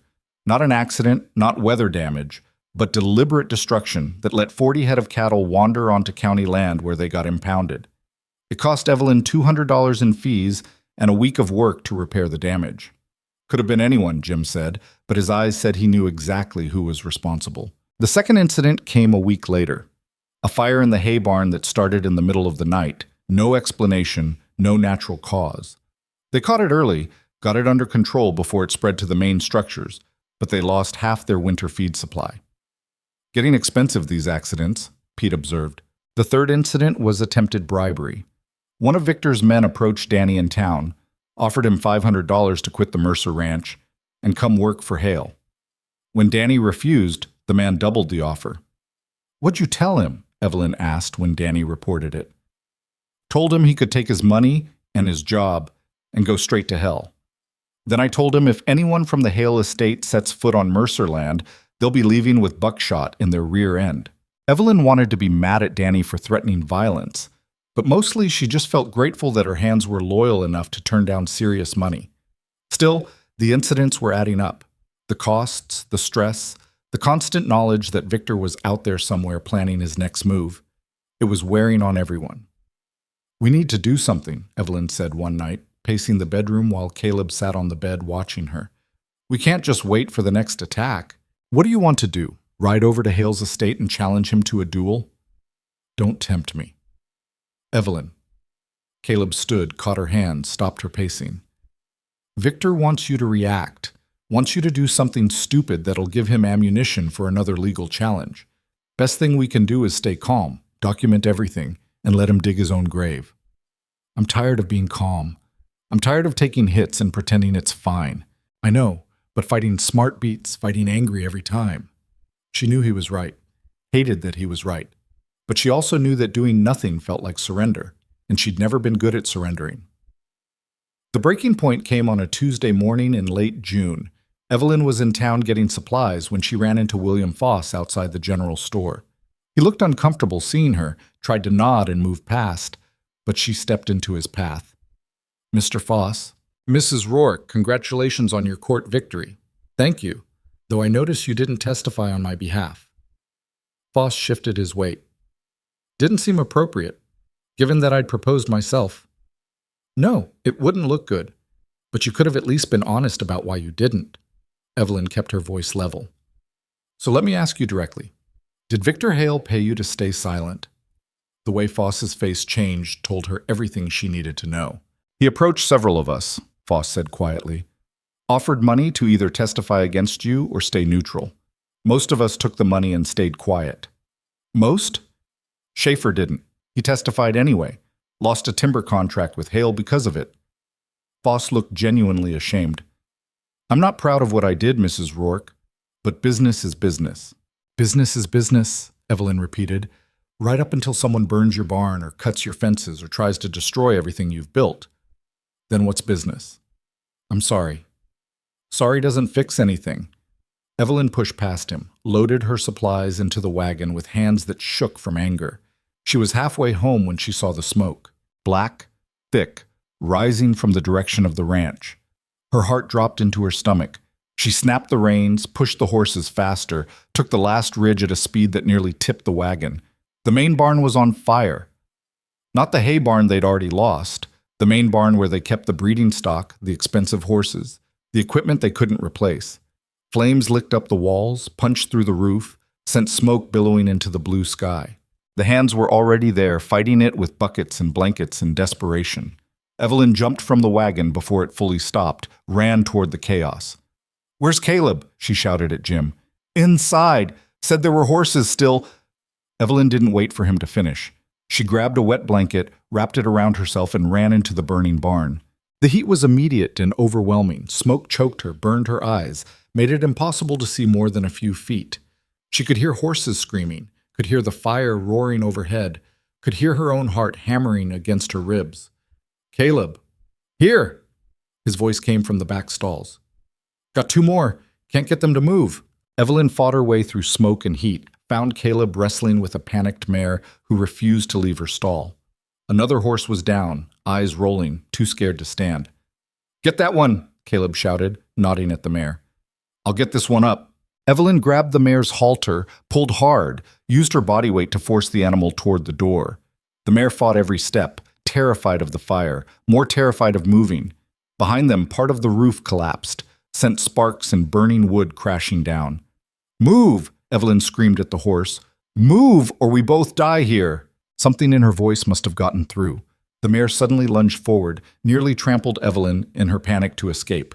They burst out of the barn into clean air and daylight, and Evelyn fell to her knees coughing while the mare ran wild-eyed toward the pasture. "Caleb!" She turned back toward the barn. "Caleb, get out of there!" He emerged a moment later, half dragging the downed horse, his face black with soot, his shirt smoking. Jim and Pete rushed forward to help, got the horse clear just as another section of roof came down. They'd saved all the animals, but the barn was gone. Evelyn sat in the dirt watching it burn, too tired to move, too angry to cry. The hands worked to keep the fire from spreading, soaked down the nearby structures, created fire breaks. It took 3 hours before they were certain everything else was safe. By then the main barn was just a smoking shell, years of work reduced to ash and charred timber. Caleb sat down beside Evelyn, both of them filthy and exhausted and staring at the ruins. "This was Victor," Evelyn said. "Probably." "Not probably. Definitely. This is him sending a message." "Can you prove it?" "No, but I don't need proof. I need—" She stopped, because what she needed was complicated and probably illegal, and definitely not something she should say out loud. "What do you need?" Caleb asked quietly. "I need him to stop. I need him to leave us alone. I need him to understand that he can't just keep destroying things because he didn't get what he wanted." "And how do we make him understand that?" Evelyn looked at Caleb, at this man who'd run into a burning barn to save horses, who'd stood beside her through every attack, who'd never once suggested maybe it would be easier to just give up and walk away. "We make him face consequences," she said. "Real ones, public ones. We make sure everyone in this county knows exactly what kind of man Victor Hale is." It took 2 days to plan. 2 days of Evelyn and Caleb and Margaret Chen sitting around the kitchen table figuring out how to fight back without breaking any laws themselves. 2 days of gathering evidence, documenting every incident, finding witnesses who were willing to talk now that they knew Evelyn had won her court case. Martin Schaefer was the first person Evelyn approached. "I need your help," she said, standing on his porch while he looked at her with tired eyes. "And I know I have no right to ask for it after everything, but—" "What do you need?" Schaefer interrupted. "Testimony. About Victor bribing people to stay silent during my hearing. About the timber contract you lost for testifying on my behalf. About any threats or intimidation he's used against you or anyone else in this county." Schaefer was quiet for a long moment. Then, "He threatened my sons. Said if I testified for you, he'd make sure they never got work in this valley again." "He threatened your family?" "He threatens everyone's family. That's how he operates. Fear and money, and making people believe they don't have a choice." "They do have a choice," Evelyn said. "We all do, and I'm choosing to fight back. Will you help me?" Schaefer nodded slowly. What do you need me to do? They gathered more witnesses over the next week. William Foss, ashamed of his silence, admitted to taking Victor's money. 3 other ranchers came forward with stories of intimidation and threats. The owner of the general store revealed that Victor had pressured him to refuse service to Evelyn unless she sold the ranch.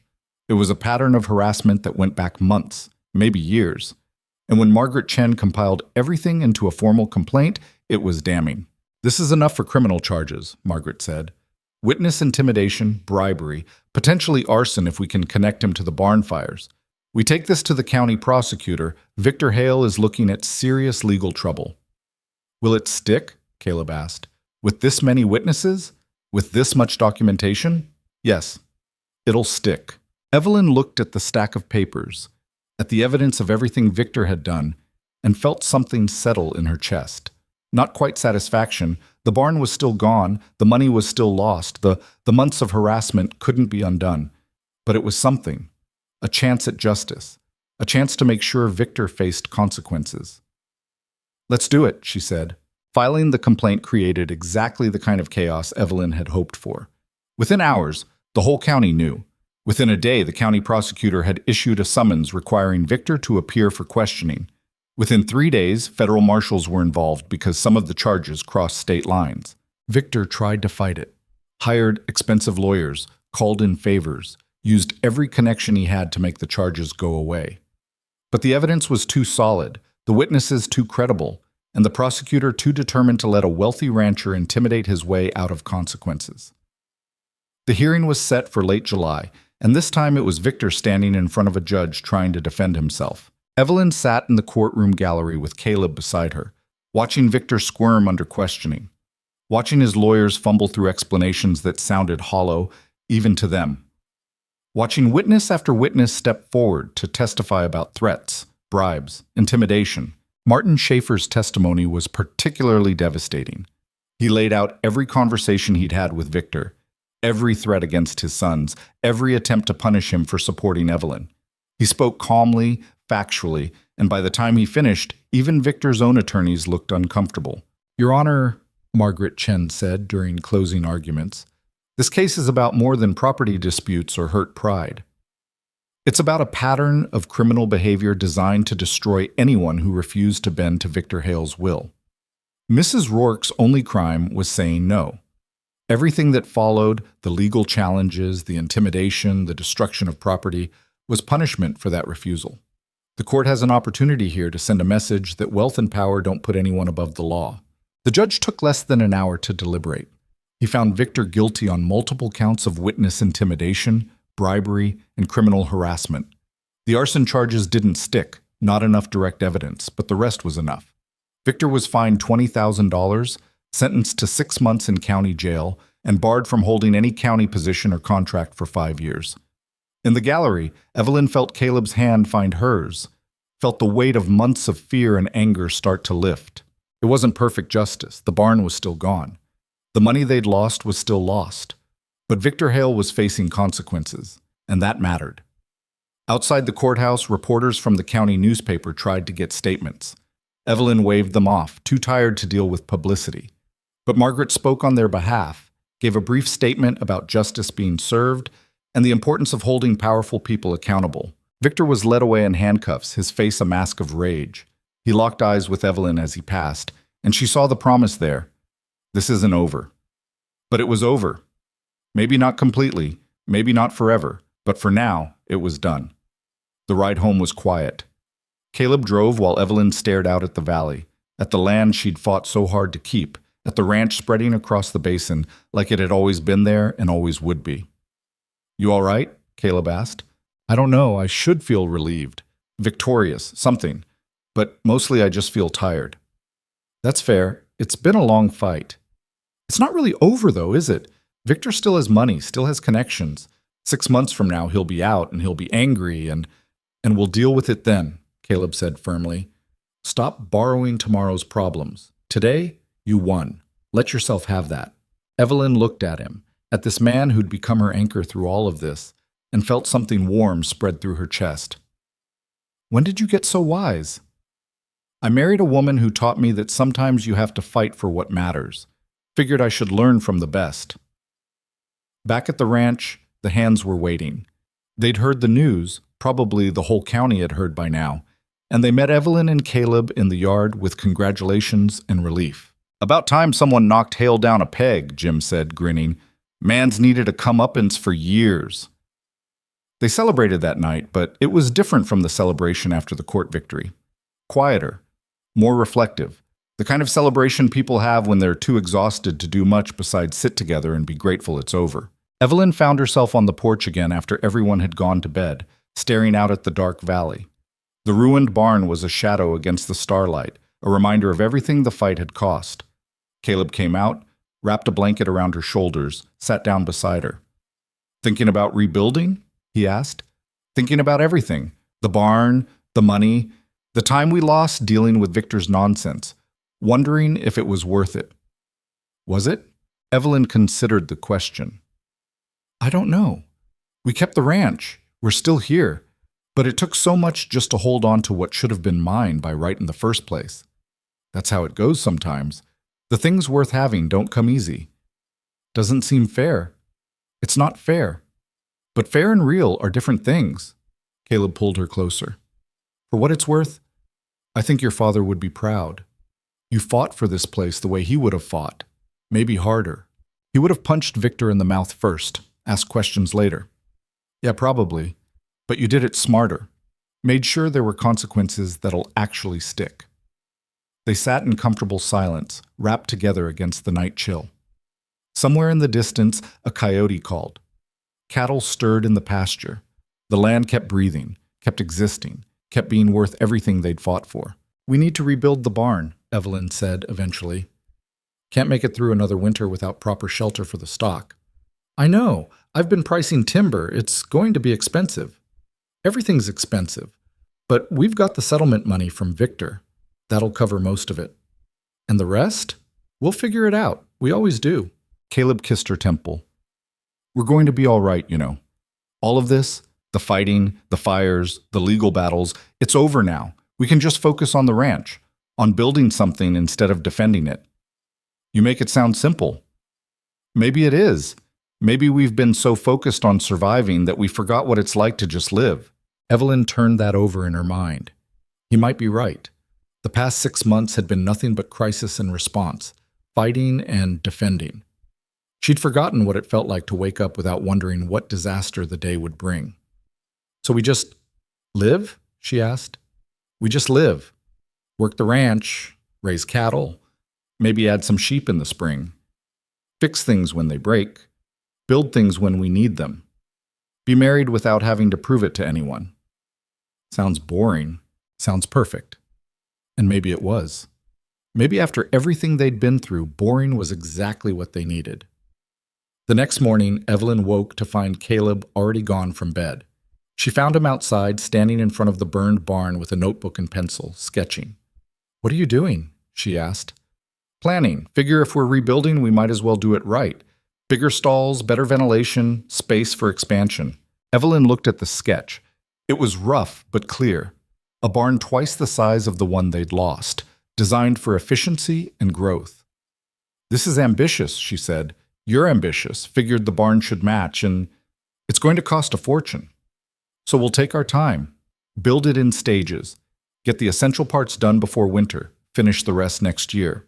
Evelyn studied the drawing, imagining it real, imagining the ranch growing into something bigger than what her father had left her, something she and Caleb built together. "All right," she said, "let's do it." They spent the rest of the summer building, not just the barn, but everything. Fences that needed repairing, irrigation that needed updating, a new bunkhouse for the hands because the old one was falling apart. It was hard work, exhausting work, the kind of work that left them both too tired to do anything but fall into bed at night. But it was good work, the kind that built things instead of tearing them down. Jim and the hands threw themselves into the construction with enthusiasm. Danny turned out to have a knack for carpentry. Pete knew more about foundation work than any of them expected. Samuel, quiet and steady, kept everyone organized and on schedule. By the time autumn started painting the mountains, the new barn stood complete. Bigger than the original, stronger, built to last through whatever storms came next. On the day they finished, Evelyn stood back and looked at it with something like awe. This thing they'd built from nothing, this proof that destruction didn't have to be permanent. Not bad, Caleb said beside her. It's beautiful. It's a barn. It's our barn. That makes it beautiful. That night, the whole crew celebrated. Jim broke out another bottle of whiskey. Apparently, he had an endless supply. And they toasted the new barn, the ranch, the fact that they'd all survived the year intact. To the Rourkes, Jim said, raising his glass. May they argue about everything except what matters. To the ranch, Danny added. May it stand longer than any of us. They drank, and Evelyn felt something settle in her chest that had been restless for months. This was home. These people were family, and for the first time since her father died, the future felt like something to look forward to instead of something to survive. Later, alone with Caleb in their bedroom, Evelyn finally asked the question that had been building for weeks. Do you ever miss it, your old life? Moving around, being free, not being tied to one place? Caleb thought about it. Sometimes I miss how simple it was. Go where the work is, leave when it's done, no complications. But that's not the same as wanting it back. What do you want? This, you, the ranch, waking up in the same place every morning and knowing I belong there. I spent 5 years moving because I didn't have anywhere worth staying for. Now I do. Evelyn kissed him, felt him pull her closer, felt the steady certainty of him that had become the foundation of everything. I'm glad you stayed, she whispered. I'm glad you asked me to. They fell asleep wrapped around each other, and outside the new barn stood solid against the autumn wind, proof that what they'd built together could weather any storm. Winter came back around, same as it always did, but this time Evelyn wasn't afraid of it. The new barn stood ready, the cattle were healthy, and the ranch had money in reserve for the first time in years. More than that, she had Caleb beside her, and that changed everything about facing the cold months ahead. On a gray morning in early November, Evelyn was in the kitchen making coffee when she heard horses approaching. Multiple riders, moving fast. Her stomach tightened reflexively. Months of being attacked had taught her to expect trouble. But when she looked out the window, she recognized Martin Schaefer's distinctive roan gelding. Caleb came in from the barn, saw her face. What's wrong?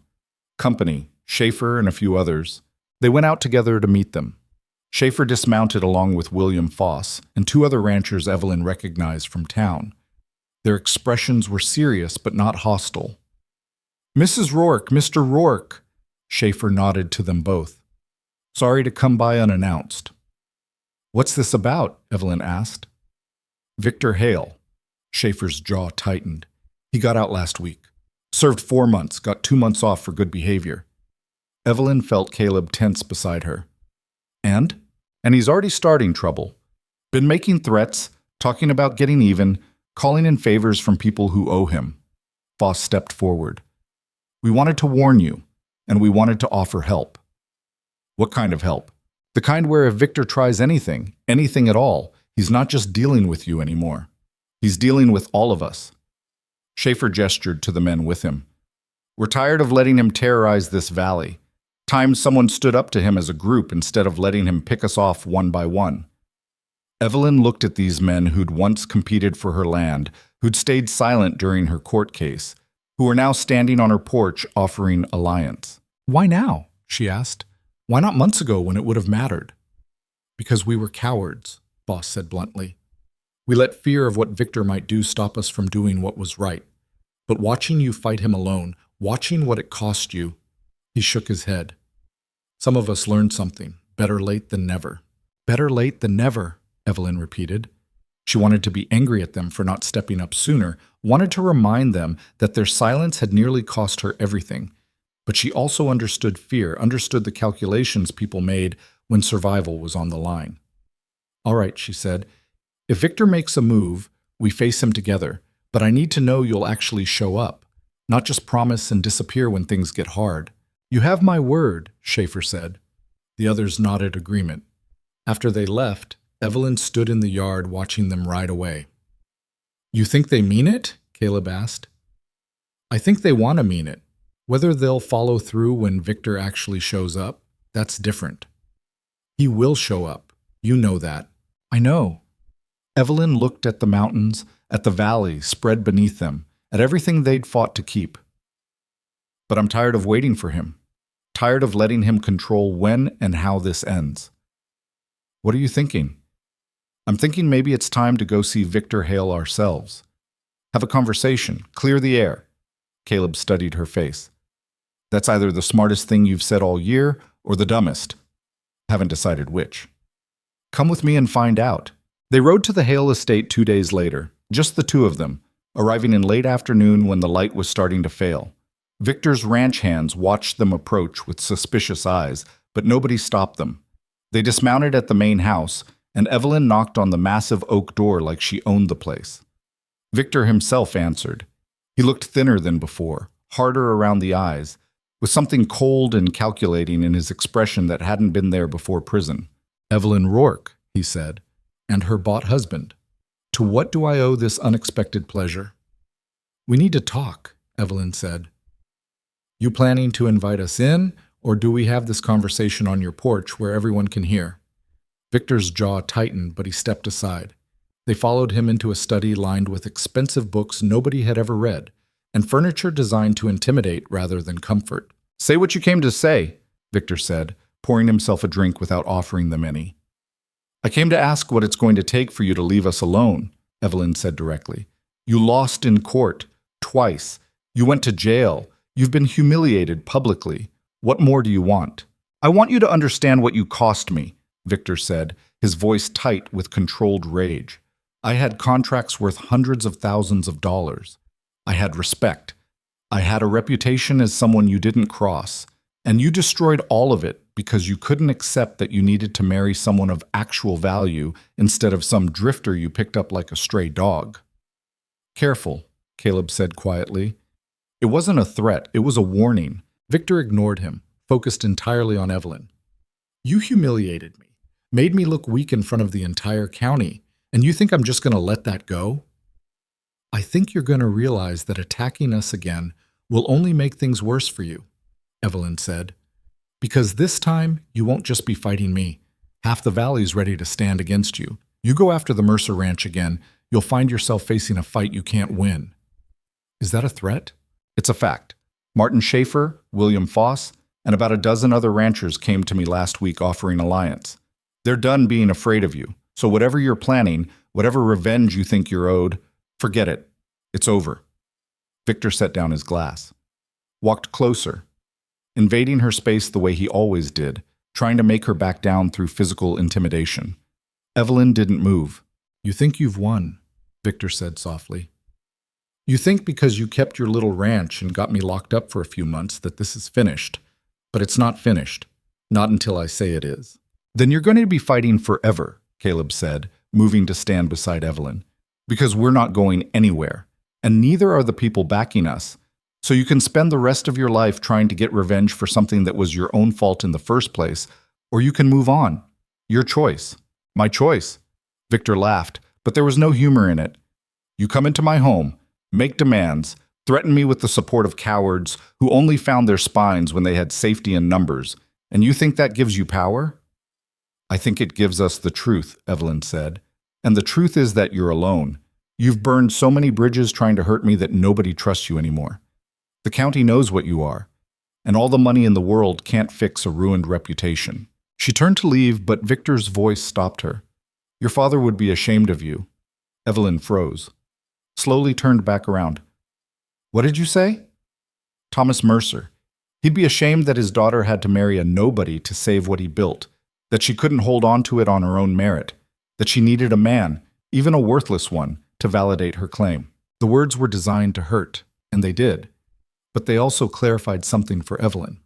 This wasn't about the ranch. It had never been about the ranch. It was about Victor's pride, his need to control, his inability to accept that a woman had refused him and survived the consequences. My father, Evelyn said quietly, would be proud that I found a partner instead of a master, that I chose someone who respects me instead of someone who wants to own me.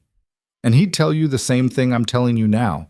This valley isn't big enough for your ego and everyone else's peace. So either learn to live with the fact that you don't control everything, or spend the rest of your life bitter and alone. She walked out. Caleb followed. They mounted their horses and rode away from the Hale estate, and Evelyn didn't look back once. You think that did any good? Caleb asked when they were clear of the property. No, men like Victor don't change, but at least now he knows we're not afraid of him anymore. And maybe that's enough. It had to be enough, because Evelyn was done letting Victor Hale dictate how she lived her life. The real change came not from confrontation, but from something quieter and more permanent. 3 weeks after their visit to Victor's estate, Evelyn found the original marriage contract, the one she and Caleb had never actually written down but had operated under anyway. The business arrangement that had started everything. She took it outside, along with a match, and burned it in the yard while Caleb watched. "What was that?" he asked. "The old agreement, the one that said this was temporary and fake and just about saving the ranch." She watched the paper curl and blacken. "I don't want it around anymore. Don't want any reminder that this marriage was ever anything but real." Caleb pulled her close. "It's been real for a while now." "I know, but I needed to make it official, just for me." That night, they sat down together and wrote a new agreement. Not a contract, something else. A promise. A commitment to build this life together, to face whatever came next as partners, to choose each other every day regardless of what the law or the county or anyone else said. They signed it, folded it, put it in the lockbox with the ranch deed and her father's will and all the other documents that mattered. "There," Evelyn said, "now it's official. We were already official, had a judge and everything. This is different. This is us deciding, not the law forcing us." Caleb kissed her forehead. "Then I'm officially, decidedly, permanently married to you." "Happy?" "Very." Winter deepened, and the ranch settled into the rhythm that came with cold months and long nights. The cattle stayed healthy. The new barn proved its worth during the first real blizzard. The hands worked hard and seemed genuinely content to be there. And Victor Hale, for all his threats and posturing, did nothing. At first, Evelyn waited for the other shoe to drop, for the attack she knew was coming, the revenge Victor had all but promised. But weeks passed, then months, and nothing happened. "Maybe he actually listened," Caleb suggested one night. "Or maybe he's planning something big. Or maybe he's just done. Realized fighting us costs more than it's worth." Evelyn wanted to believe that, wanted to trust that the conflict was truly over, but she'd learned not to count on Victor's better nature, because he didn't have one. The answer came in February, delivered by Martin Schaefer, who rode up looking grim. "Victor's selling," he said without preamble. "The entire estate, lock, stock, and cattle. Word is he's moving back east, taking what money he's got left and starting over somewhere people don't know his name." Evelyn stared at him. "He's leaving?" "Looks that way. Already accepted an offer from a buyer out of Denver. Should be finalized by spring." After Schaefer left, Evelyn sat on the porch trying to process it. Victor Hale, wealthy, powerful, vindictive Victor Hale, was running. Abandoning the valley he'd tried so hard to control, giving up the fight because he couldn't win it. "You beat him," Caleb said, sitting beside her. "Actually beat him. We beat him, not just us, everyone who stood up, everyone who testified, everyone who finally said enough." "Still feels like your victory." Maybe it was, or maybe it was the valley's victory. Black Ridge learning that money and intimidation didn't have to win, that ordinary people standing together could beat someone who thought he was untouchable. "He's really leaving," Evelyn said, still not quite believing it. "After everything, he's just leaving. Sometimes the best revenge is living well enough that your enemies give up and go away." Evelyn laughed despite herself. "That's not how revenge works." "No, but it's how peace works. And I'll take peace over revenge any day." So would she, Evelyn realized. She'd spent so long fighting that she'd almost forgotten what it felt like to just exist without waiting for the next attack. "So what now?" she asked. "Now we live, like we planned. No more Victor, no more legal battles, no more wondering what disaster's coming next. Just us and the ranch and whatever future we build." Spring arrived slowly, reluctantly, melting snow into mud and mud into the first green shoots of new grass. The valley came back to life, and so did the ranch. Caleb and Evelyn spent April expanding the grazing lands, adding new stock, planning improvements that were about growth instead of survival. The other ranchers started treating them differently, less like the upstarts who'd gotten lucky, and more like equals who'd earned their place. Martin Schaefer invited them to a regional cattlemen's meeting. William Foss asked Caleb's advice on a difficult property dispute. The community that had once watched them with suspicion now accepted them fully. "You're becoming respectable," Jim teased one evening. "Be careful. People might start trusting you." "Too late," Evelyn said. "Already happened." She was helping Caleb build a new fence line when she realized she was happy. Actually, genuinely happy in a way she hadn't been since before her father died. The work was still hard, the weather was still unpredictable, and the ranch still demanded everything she had. But now she had Caleb beside her, a community that supported her, and the certainty that what they were building would last. "What are you smiling about?" Caleb asked, catching her expression. "Just thinking about how far we've come. From that alley behind the supply store to this. Regret any of it? Not even a little bit." In May, they did something Evelyn hadn't even realized she'd been wanting to do. They carved their names together on the main gatepost, not Evelyn Mercer and Caleb Rourke, but Evelyn and Caleb Rourke. A single unit, a shared identity. The Rourke Ranch, same as it had always been the Mercer Ranch, but now belonging to both of them equally. Her father's name was still there, carved lower down where Thomas Mercer had put it decades ago. Evelyn ran her fingers over the worn letters, feeling the history in them. "Think he'd approve?" Caleb asked quietly. "I think he'd say I married someone almost as stubborn as me, and that's probably the only kind of person who could put up with me long term. He'd be right about that. And I think he'd be proud that the ranch is still here, still in the family, even if the family looks different than he planned." Evelyn stepped back, looked at the gatepost with 3 generations of names carved into it. Her grandfather's at the bottom, her father's in the middle, hers and Caleb's at the top. A record of everyone who'd fought to keep this place alive. "We should add to it someday," she said. "When we have kids. Keep the tradition going." Caleb looked at her, something soft and surprised in his expression. "You want kids?" "Eventually. Not right now. We've got enough to deal with. But someday. Don't you?" "Never really thought about it before.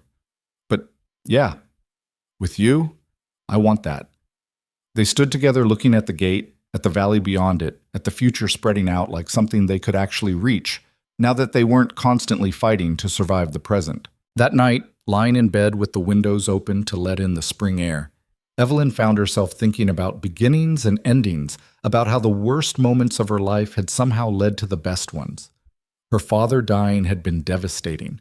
The county trying to take the ranch had been terrifying. But both things had led her to Caleb, to this partnership, to a life she loved more than she'd ever thought possible. "You awake?" she asked into the darkness. "Yeah. I never thanked you for saying yes that day, for taking a chance on a desperate woman with a failing ranch and more problems than solutions." Caleb rolled toward her, found her hand in the dark. "You don't need to thank me. Best decision I ever made. Even when I dragged you into blizzards and barn fires and legal battles? Especially then, wouldn't have missed any of it. You're insane. Probably, but I'm your kind of insane. That's got to count for something." Evelyn laughed, pulled him closer, felt the solid certainty of him that had become the foundation of everything she trusted. "I love you," she said, "in case I don't say it enough." "You say it plenty, but I'll never get tired of hearing it." The ranch prospered that summer in ways Evelyn had only dreamed about during the hard years. The cattle multiplied, the grazing land stayed healthy, and they sold stock at prices that actually made a profit instead of just covering costs. By autumn, they had enough money to hire 2 more hands and start planning an expansion that would double their operation within 3 years. On a cool October evening, with the mountains turning gold and red and the valley settling into that perfect moment between seasons, Evelyn stood on the porch watching Caleb work with one of the new horses.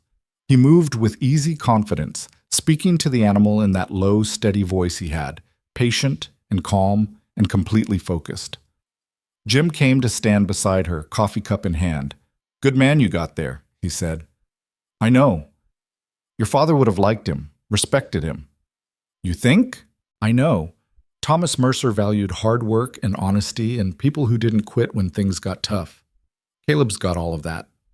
Jim sipped his coffee. "Plus, he's the only person I've ever seen who can win an argument with you, and that's worth something." Evelyn smiled. "He doesn't win. We compromise." "Keep telling yourself that, Miss Mercer." "Mrs. Rourke." "Right, Mrs. Rourke. Still getting used to that. even after all this time. They stood in comfortable silence, watching the day fade into evening, watching the ranch settle into the quiet that came with good work done and rest earned. "You ever regret it?" Jim asked suddenly.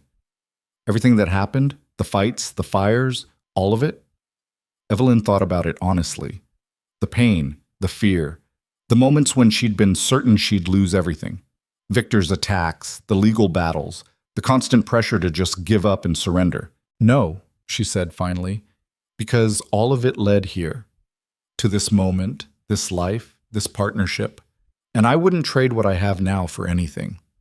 Even if you could have had it easier, if the law had been different, if Victor had never been a problem, even then, because easy doesn't teach you what you're made of, doesn't show you who'll stand beside you when everything falls apart. I learned more about myself in the past year and a half than in my whole life before it. Learned what I'm capable of, learned who I can trust, learned what love actually looks like when it's tested." Jim nodded slowly. Wise words from someone so young. "I feel about 100 years old some days. You earned every one of those years. Be proud of that." After Jim left, Evelyn stayed on the porch until Caleb finished with the horse and came to join her. He was dusty and tired and beautiful in the fading light. "What are you thinking about?" he asked, wrapping his arms around her from behind. "How lucky I am. How much I love this place. How grateful I am that you said yes to a crazy proposal from a desperate woman. Best crazy proposal I ever accepted. How many have you gotten?" "Just the one, but it was a good one." They watched the sun sink behind the mountains, painting the sky in shades of orange and pink and purple that no artist could quite capture. The valley spread beneath them, their valley now, held together by work and love, and the stubborn refusal to let anyone take what was theirs. "Think we'll tell this story to our kids someday?" Evelyn asked. "How their parents met?" "Depends. You want them to know their mother proposed to a stranger in an alley and married him 4 days later to spite the county government." "When you put it that way, it sounds reckless." "It was reckless. Also brave. Also exactly what needed to happen." Caleb kissed her temple. "So yeah, we'll tell them. And we'll tell them how that reckless choice turned into the best thing that ever happened to both of us." Evelyn turned in his arms, looked up at this man who'd become her anchor, her partner, her home. "You're getting sentimental in your old age." "I'm 29. Ancient." He kissed her, and it still felt like that first careful kiss in the dark, and also completely different, deeper, surer, weighted with all the history they'd built together. When they finally went inside, the house welcomed them with warmth and light and the smell of dinner Jim had left warming on the stove. Their home, their life, built from a desperate bargain and transformed into something real and lasting and worth every fight it had taken to keep it. That night, Evelyn dreamed of her father. Not the sick, dying man he'd been at the end, but the strong, capable rancher who'd taught her everything about this land.